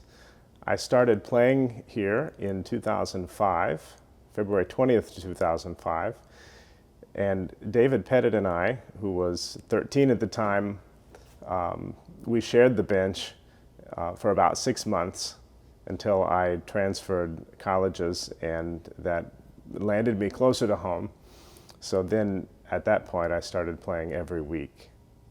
About 14 years ago, almost immediately after I started playing here, Dr. John Walker, who was a member of the choir and who had been filling in from time to time on the organ and at the piano, approached me about the possibility of replacing the aging instrument that had been in use since 1938. And I thought that was a lofty goal for a small parish, but he was in communication with Peoples Herzog Organ Company in Columbus at the time, and he had already made great headway toward finding an instrument that would be perfect for our space. Michael Laufer, who is the tonal director at Peoples Herzog, got in touch with Dr. Walker and said, we have this instrument in Syracuse, New York, and I think it would be the perfect size for All Saints. And they are downsizing, this church in New York was downsizing, and they didn't want the organ to be torn down with the building. And so Dr. Walker and the vestry approved the organ company to look into it further, and that was the very simple version of the beginning of this organ project that began in 2005. In 2006, the installation of this instrument began, which included removal of the old instrument, and the Miller Pipe Organ Company in Louisville, Kentucky purchased the old instrument and repurposed it, and I think it has new life in Thailand right now in a Presbyterian church. When this organ was installed in 2006, it became the fourth organ to have life here at All Saints. The organ that it replaced was actually a quick replacement after the 1937 flood, and parts of that organ were from the old pro-cathedral in Cincinnati, St. Paul's Church.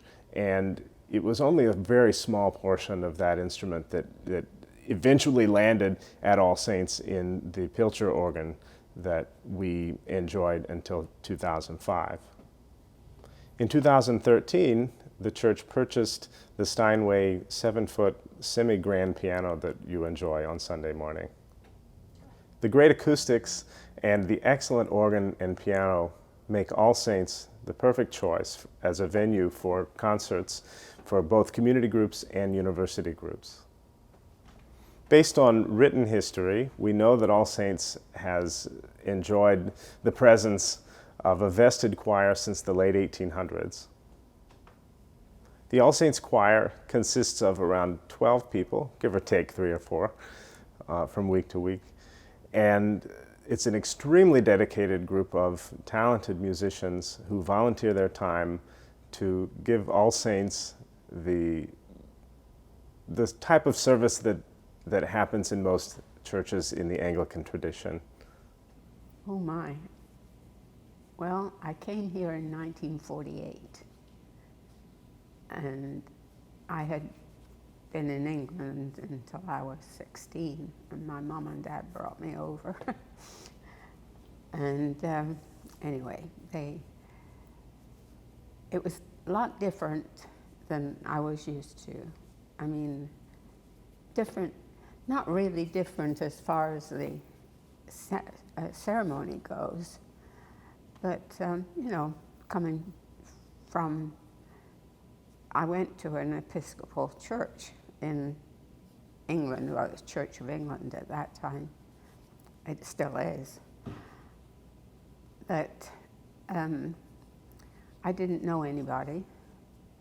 I didn't have any friends, you know, because I had left them. And that's difficult on a 16-year-old. But I went right into college, and my mom made me go. And I got friendly with, you know, some of the people. And so we had a church for children upstairs. We had so many little kids at that time. It's not the same now, but we used to have them. And it was a special, we have a big room upstairs. And we had our piano, and we had a lady who played the piano, and we just had our own church service up there. That was until the kids were starting to get so that they could behave themselves in church, and we sort of taught them how to act in church, because some children don't know how to act in church, but we loved, you know, them to be there. But anyway, they stayed upstairs until they were a little bit older, so that they could just sit down and enjoy or whatever in the church. So it was, I used to be up there every Sunday.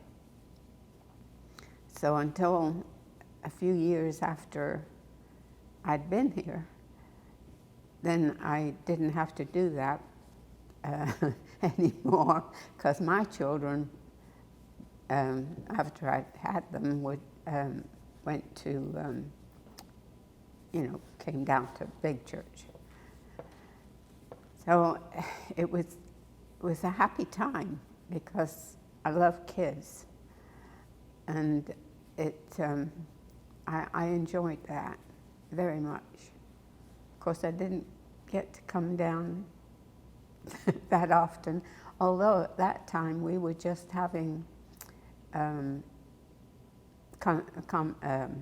communion once a month, but now we have it every week.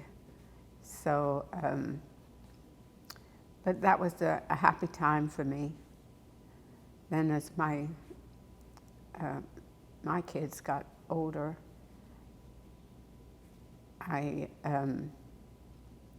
they went into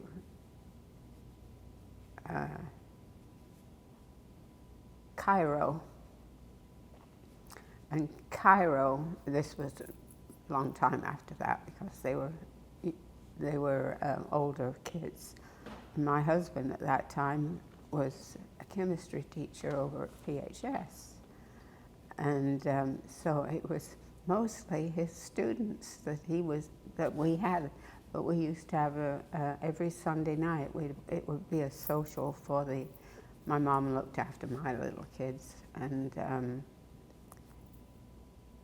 we came and did that for a while, a few years. Not too long, though.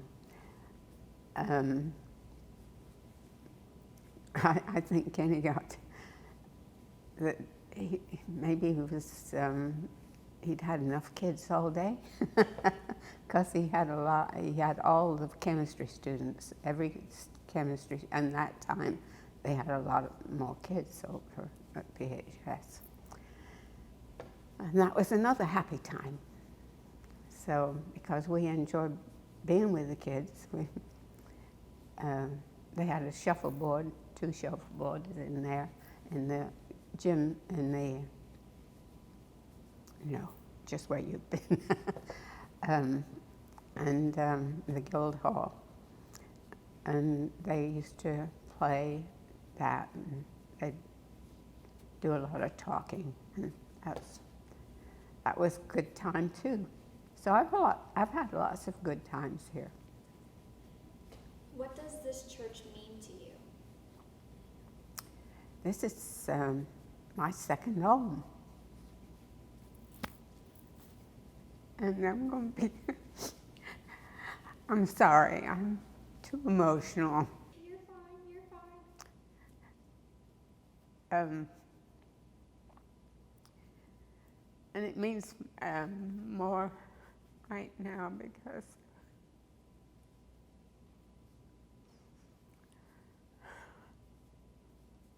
right after we moved into Hillview, my husband died. And just recently, I had a grandson to die.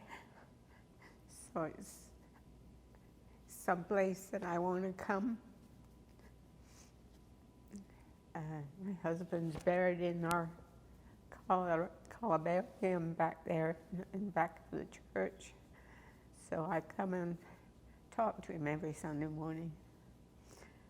That's comforting. Probably Christmas time, yeah. Although we have a lot of nice times during the year, but probably Christmas time because it's so, well, for one thing, I got married in this church at Christmas Eve. So that was a lot of years ago.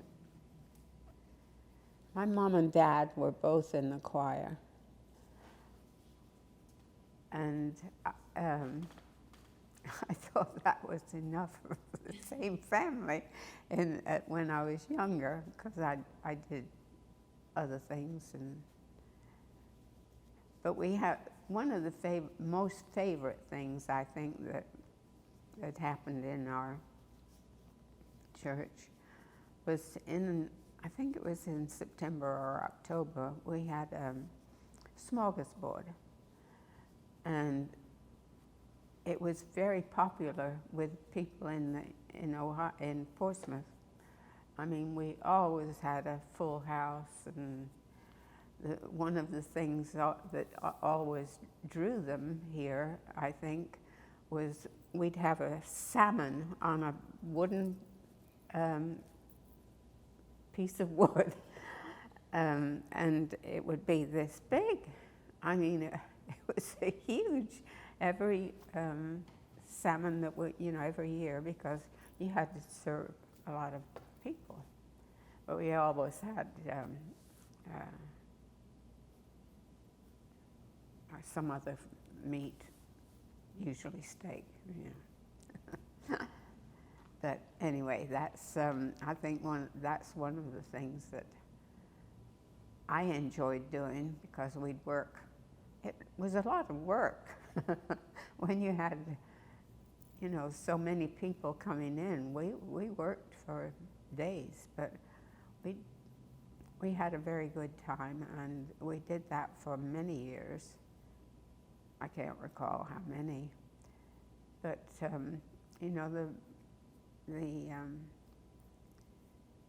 the church is getting older. I'm 87 today. And there are a lot that are younger now. We're fortunate, and we are getting some younger people in, and that's great. But they don't seem to be having children as early. I mean, I had, let's see, in my very early, I was 20. When I had my first child.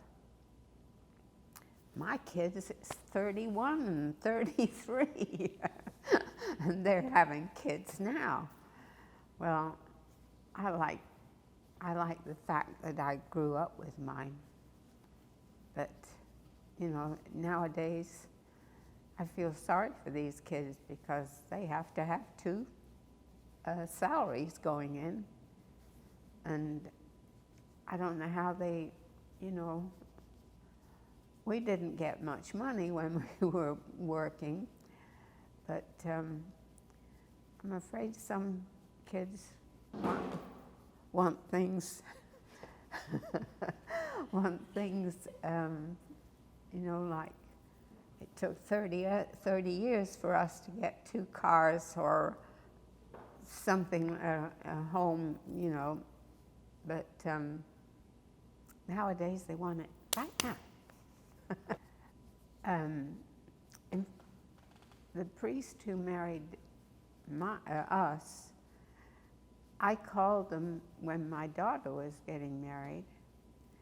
Called him, he lived up in Toledo. And I asked him if he'd come down and marry my daughter, and he did. He came down and he married, so that's a good memory for me. He's passed away since, but we had 65 years together before he passed.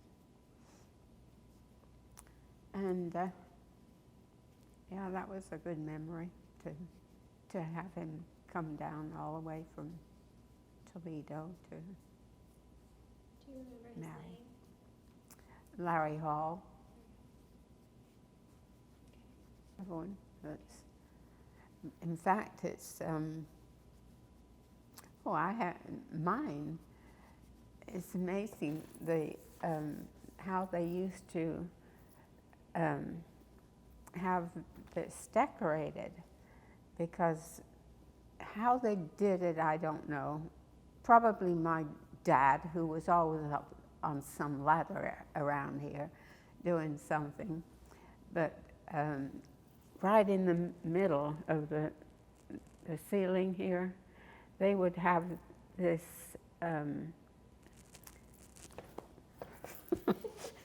the kind of what do they call it, hanging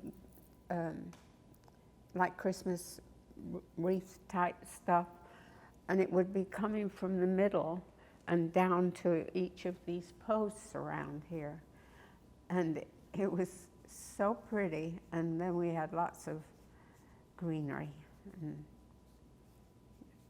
of course we don't have anything but live stuff around the altar, so live flowers or something that God gives us.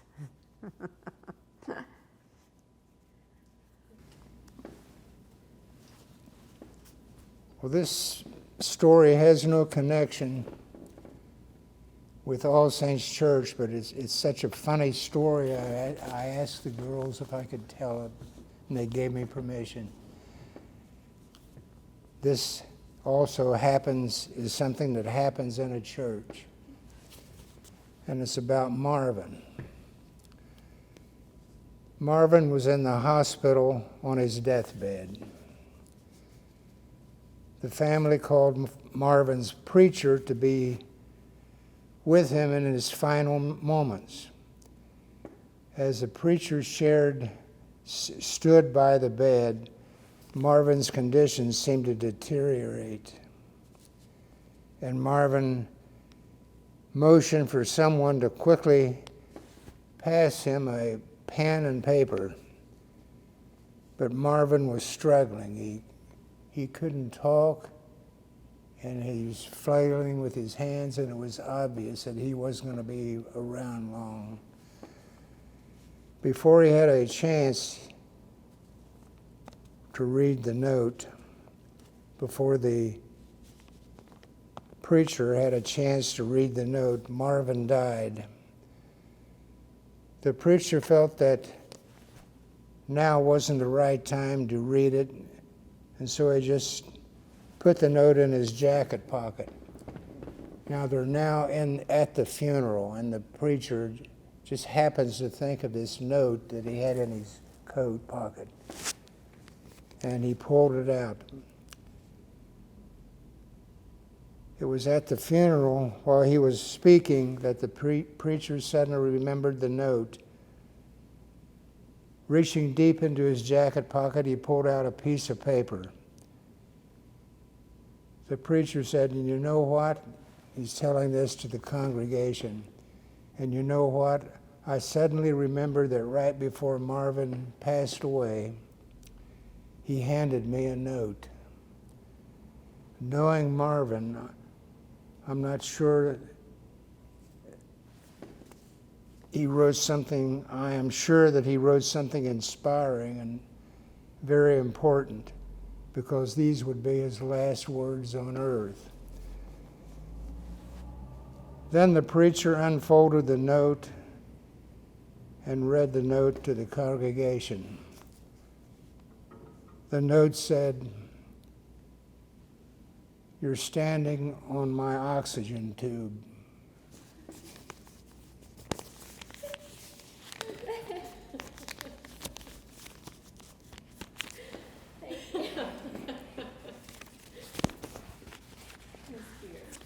for showing gifts. All right.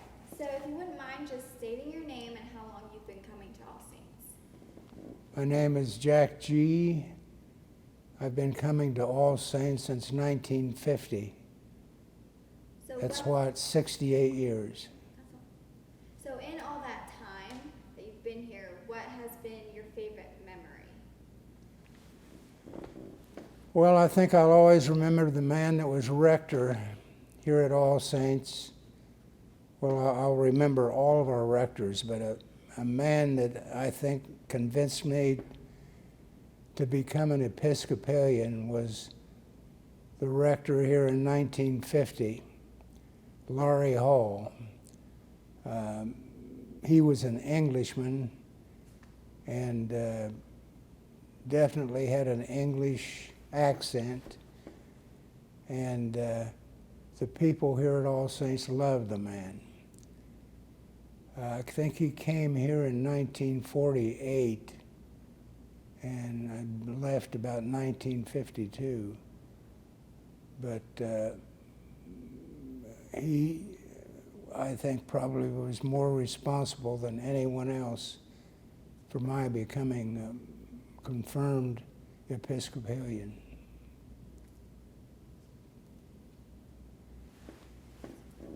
What does this church mean to you? Well, I enjoy the service. I enjoyed the fellowship that we have here at church. And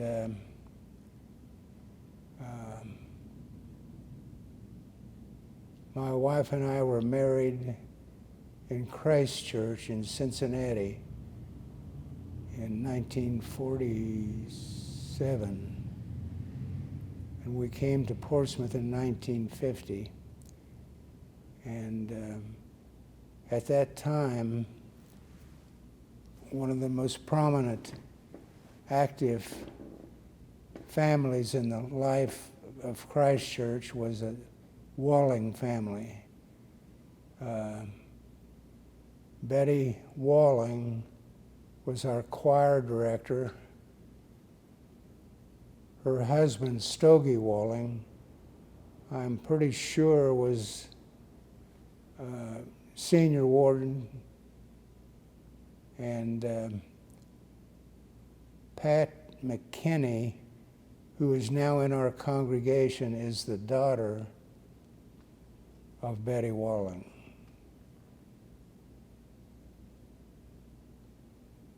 So in 1952, Laurie Hall and his wife left All Saints, and people were really sorry to see him go.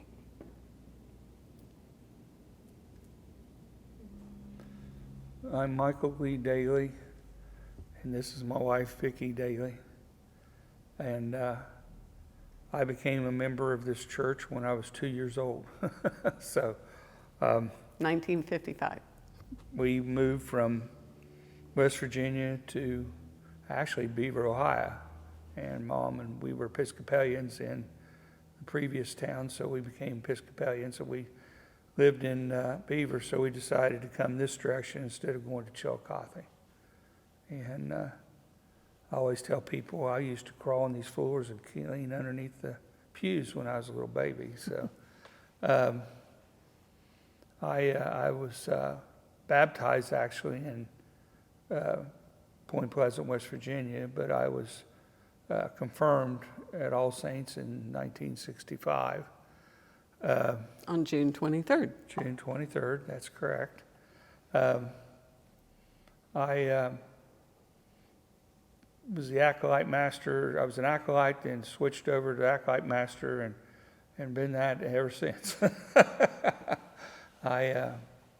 I'm a Eucharistic minister. I used to take a lot of communion to different places. Don't do so much of that right now. I went to Sunday school here. I was in the St. Cecilia choir, and I was a little. Mrs. Newman would take my bow and fluff that thing up big old black bow, man. I mean, yeah. And she was always had to grab that thing and choke me to death. I wasn't a very good singer anyway. Then I was junior and senior warden and a vestry member before that. And I don't have any ancient relatives that live here. Of course, Vic will tell us about that and her side of the family. Well, I joined All Saints when Lee and I got together. We started dating in 1985 and got married on Valentine's Day, 1986. 10 inches of rain or snow, but the church was full, so we were very blessed. But I then joined in 86 and was confirmed.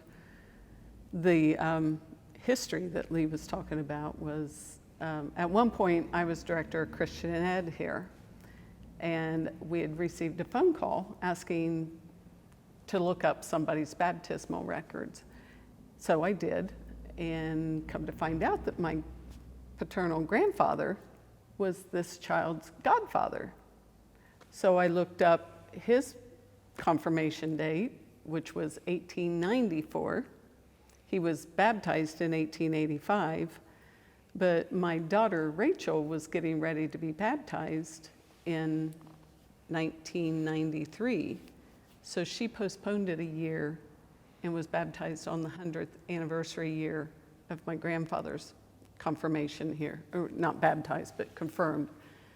So that was kind of neat. I have been Christian Ed director, I've been vestry person, I've been senior warden, I'm currently the treasurer, following in the footsteps of my mother-in-law and my brother-in-law, and a few others in between. But we just love it here. From the moment that I started coming, it just seemed so welcoming, and it just seemed like home. There's just this special feeling about this church, and what that is, I think it's the Holy Spirit is definitely here, and I feel it on a weekly basis. So I like the fact that the church is open to everyone, and we have not discriminated. We have had some real characters walk through these doors, and we've welcomed them with open arms, and I feel very good about that. Not everybody has that, and I think that's something very, very special. Okay, stories. First one comes to mind. I was probably a young man in my 20s, and they decided the bell in the bell tower, it's not the weight of it that was the problem. It's when it rang, it shook the brick and everything. And this building here was built in 1852, and then they built the kilns that baked the brick right on the property. So the brick here, it's thick, but they're soft. And so they decided to take the bell out of the tower. And they went in and took part of the windows out and put a crane and picked it up, and it now sits in our little garden here in between the two gun hall and the church. And that's where it ended up. Then the other thing that I've done a lot of silly things as a junior warden here. Been places he shouldn't have been. Yeah. I would sit there and Ralph and I were running a water line to the sacristy. It didn't have water. So Ralph being the plumber, me being the laborer, they just looked and they said, the only way to get to that is go through a little hole that's 8 feet off the floor in the basement and crawl on your back to the place that you want to do it. So I get in there and I crawl back there and I'm soldering and fixing, and all of a sudden I hear Father Chris Thompson walking in the sacristy above my head. And I sit there and I thought, oh, I have fun with this. I said, Father Chris, this is God speaking. What do you want? And they said the girls with him, and they all looked around. And And I sit there, and no reaction. I said, "This is the Lord speaking." And he sit there and he says, "I don't know where you are, Lee, but the Lord comes from above, not from below." And I sit there and I said, "Okay." I'm underneath the, and then he came down and climbed up to look to see what I was, and that's when the statement was made, "You know, you've been places that nobody has ever been in this church." And the So- Ralph that he was speaking about is Ralph Fuller, who was Yeah. a lifelong member here He too. was a plumber. I was just, and the other silly thing that I did was we put sound system in the church. And we had this speaker that had to be mounted at the top of the arches. We were trying to figure out how to put it up there. Just couldn't figure out. And finally, we had a real long ladder back then. And the ladder lacked about 2 feet of reaching where we wanted to go. I said, "Oh, I know. We got that box that we have all the Christmas stuff in for the kings and all that stuff." So I brought that wood box out, flipped it upside down, put the ladder on it, and stuck it up there. And I climbed up there to put the speaker in. And Mary Jo walked in just about the time I was putting the screws to fasten it up there. And she goes, "Oh, my God." And she turned around and left. And she says, "You are the stupidest person I know that would climb up like that and do that." And I said, "Well, I figured, it's a good place to go if he goes in church, So that was one of my claim to fame, the things I've done in life. We've had excitement around here. We've had acolytes catch their hair on fire. We've had acolytes catch the Dick Schisler's oldest son, Toby. Mm-hmm. He always sees me light the incense, and I spin it, get it really going hot, Well, he decided to spin it inside that room, which is only an 8 foot, maybe 7.5 foot ceiling, and he hit the ceiling, and fire went everywhere on that carpet. So we're standing in there with cups of water pouring on all the little spots where he'd set it on fire. I mean, the church had 2 fires in history as it is. We weren't going to be the third one. And I used to take people, down to the basement was dug out. It was not part of the church when it was made. And when they wanted to put in a coal fire furnace, they put the coal chutes, one end, one at the other, and they dug it out by hand. And then they dug it all the way down. There's like a catacomb all the way to this end, and another room was dug out. And that's where they put the coal furnaces in. And that was how we were heated until we changed over. Now they've got furnaces that set up off the floor. We got a river that goes right underneath the church, and so it's been awfully hard to keep certain things dry down there. It has 2 humidifiers running, and then out in the parking lot, they had put little cisterns, and they bricked them, and we'd fill them full of brick and the river would wash them away. We'd fill them full of brick and the river would wash them away. So then back in the day, Lloyd Fender worked for Empire Detroit Steel. He says at the end of the run, they cut off the slabs of steel that's just a junk. He says, "We're going to get them." So we brought these great big steel pieces, 1.25 inches thick, and placed them over top of all those holes. And I sit there and I said to myself, and I tease people now and then, if ever a car disappears, we know why. Because it's the only thing keeping, so that's how we kept the parking lot from becoming a great big huge sinkhole. Most of my memories and fun things are related to the kids. And I remember at one point we started a Logos program, which was an evening program, and it included dinner and activities for the kids. And this place was packed. I mean, members who hadn't been coming for a while brought their kids, and we had a great time. Memories of Vacation Bible School and Christmas pageants, and recently they've gotten the kids involved with the handbells again. and, you know, just wonderful memories of, and ongoing activities, you know, with the children. So it's a great place. Many years ago, I was told that if you look out into a congregation and all you see is gray heads, you're a dying church. And so one of our goals, and the goals we keep pushing, is for the youth.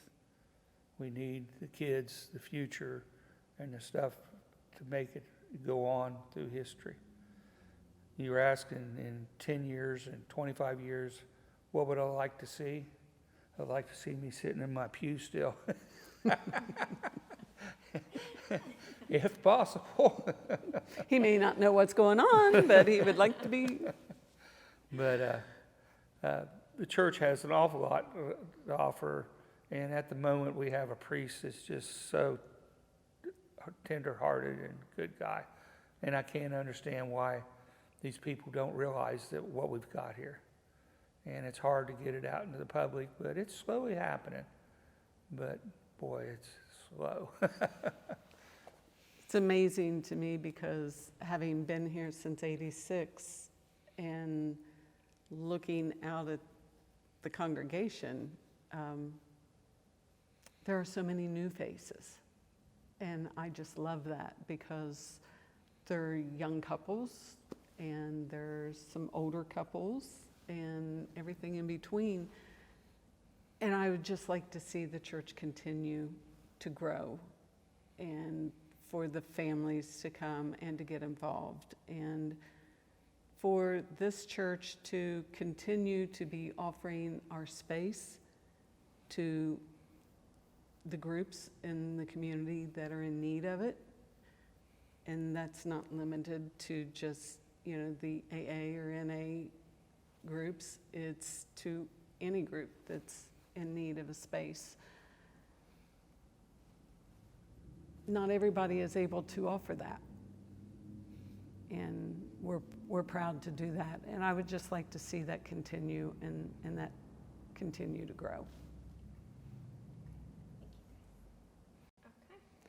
One unique aspect to All Saints Church is the fact that we house our own columbarium. And it's back in the left-hand side of the nave where the bell tower is. We started it back in the 90s, and it has grown. I mean, we just recently sold more niches. So it's nice to have a place after we're gone that we can be placed.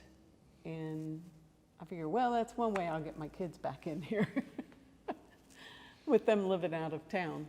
But, you know, it's just kind of nice. And we can go in there and just look around at all the people that are already placed in there and relive some of those wonderful memories that we have of everybody. We really feel that this is an expansion of our personal family. This is our extended family. And what better opportunity to be placed for eternity in with your extended family. Do want to say that when I first moved here in 1971, the welcome wagon lady came by to see me, and she was a member of All Saints. So my first Sunday in Portsmouth, I attended All Saints, and I've been coming ever since. Well, I've had a lot of different things occur in my family since I've been here, and the church have been so loving and supportive and helpful, and I love everybody here. Hi, I'm Stan Tackett. I've been here at All Saints Church since 2007. Ann Sidner, she and Tim Angel, she was trying to encourage Tim and I to come to church, and it was, I think, Easter Sunday she wanted us to come to church, and we ended up coming that following Sunday of 2007.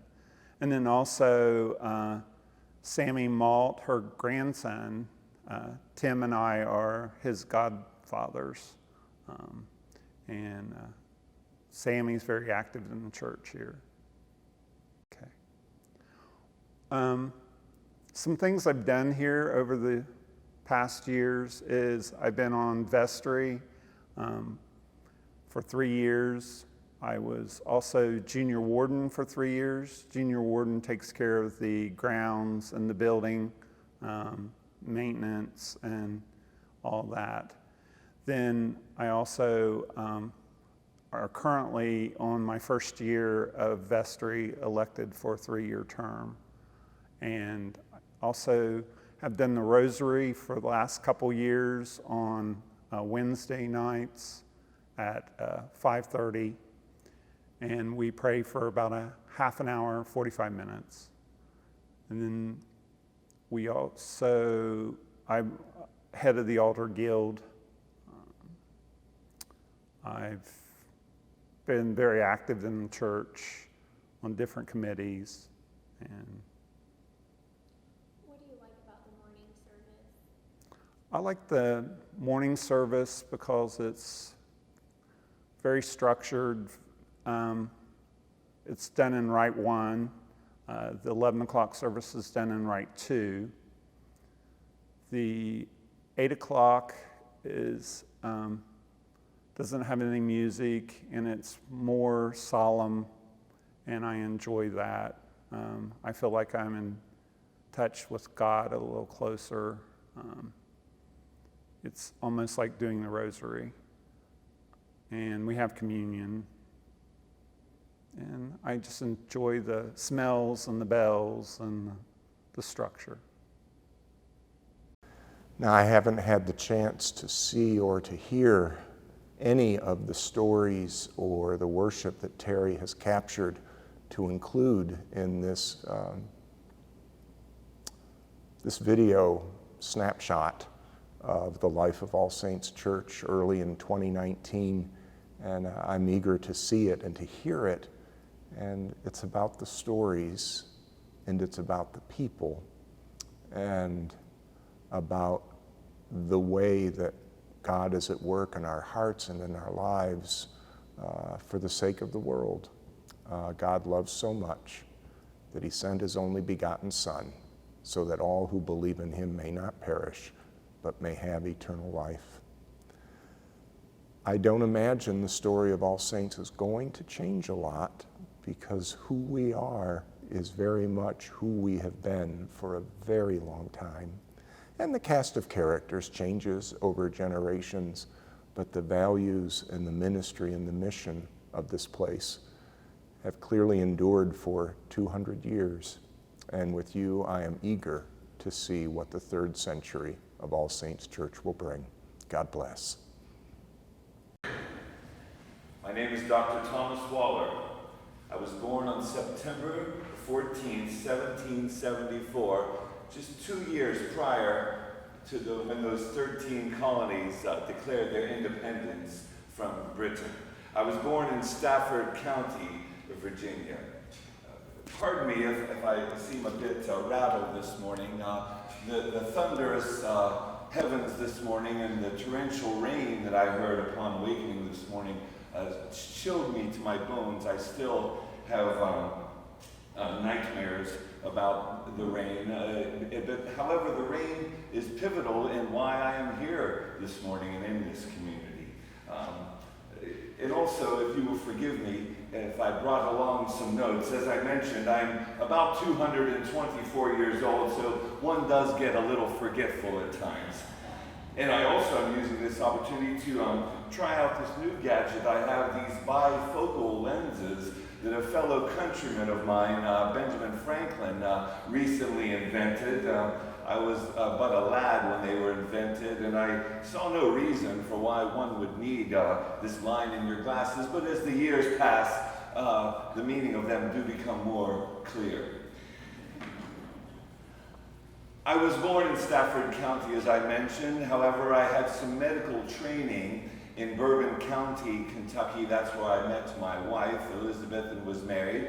And we moved to central Pennsylvania for more medical training. And then at that time, in early 1801, my wife Elizabeth and oldest child, my oldest of 9 at the time, my first child Margaret, the three of us rode by horseback from central Pennsylvania to Wheeling, West Virginia, where we boarded the ferry and rode down the Ohio to stop off at Alexandria, Ohio.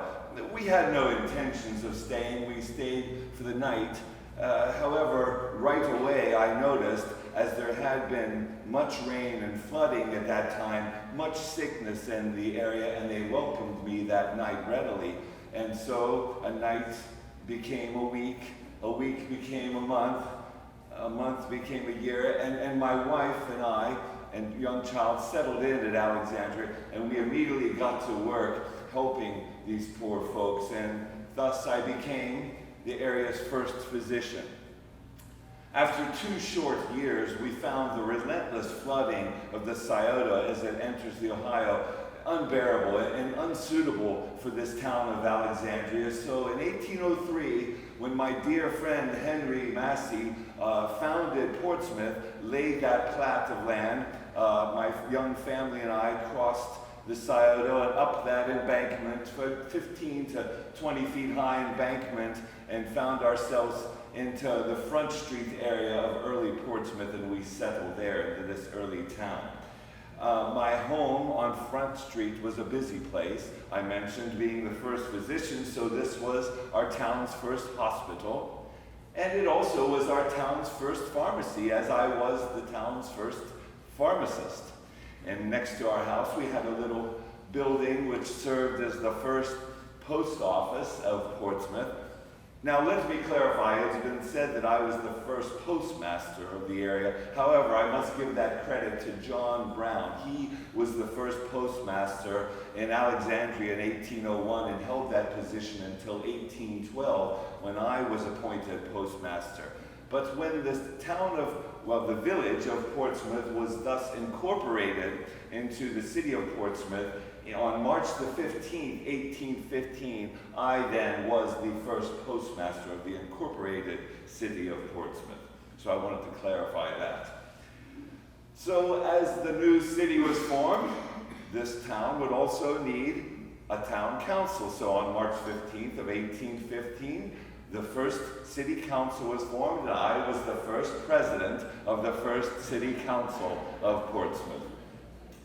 I also was the surveyor in the area of Union Township, just north of Alexandria. Also, I was the justice of the peace in that area, as well as the surveyor of the new town of Portsmouth. Soon after the city was founded, the first commercial bank of Portsmouth was established in 1818. Any guesses as to who was the first president of the first bank of Portsmouth? Yours truly, thank you.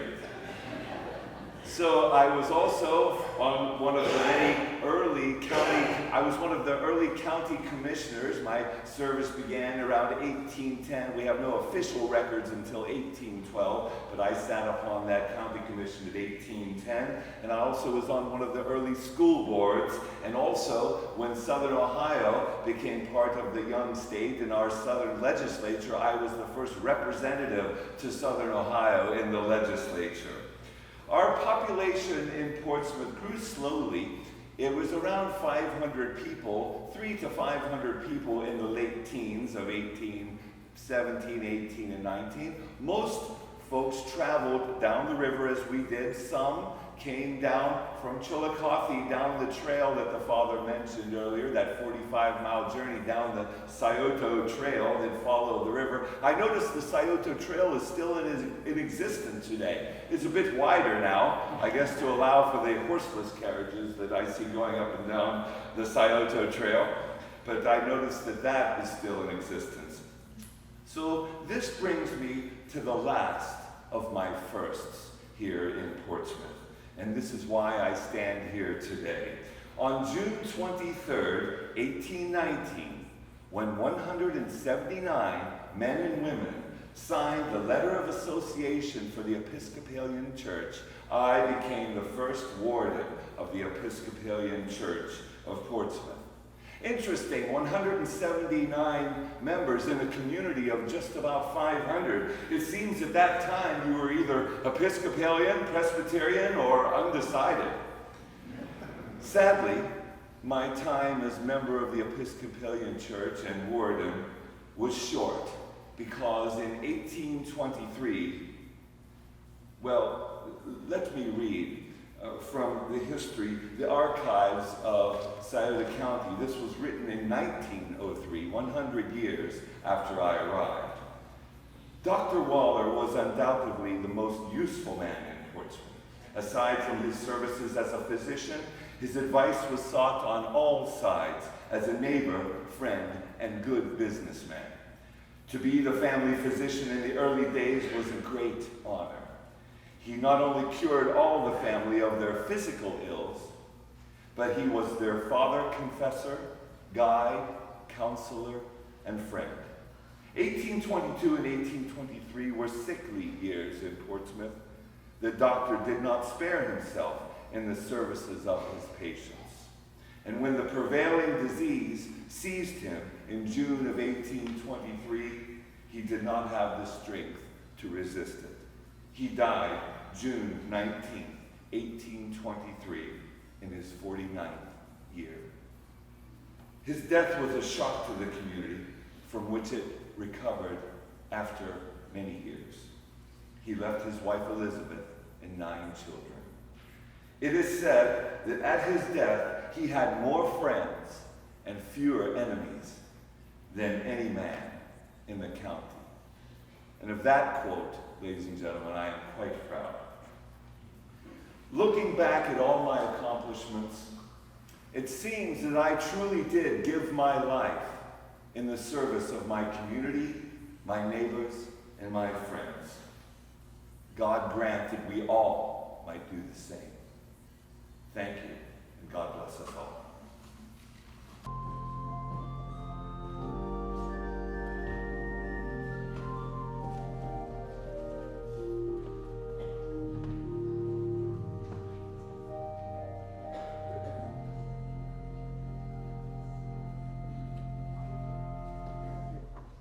Oh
Eternal God, Heavenly Father, you have graciously accepted us as living members of your Son, our Savior, Jesus Christ, and you have fed us with spiritual food in the sacrament of his body and blood.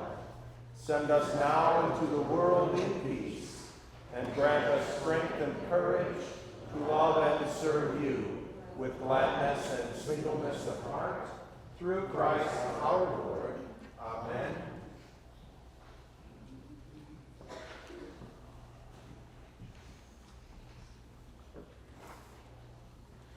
May Almighty God, who sent his Son to take our nature upon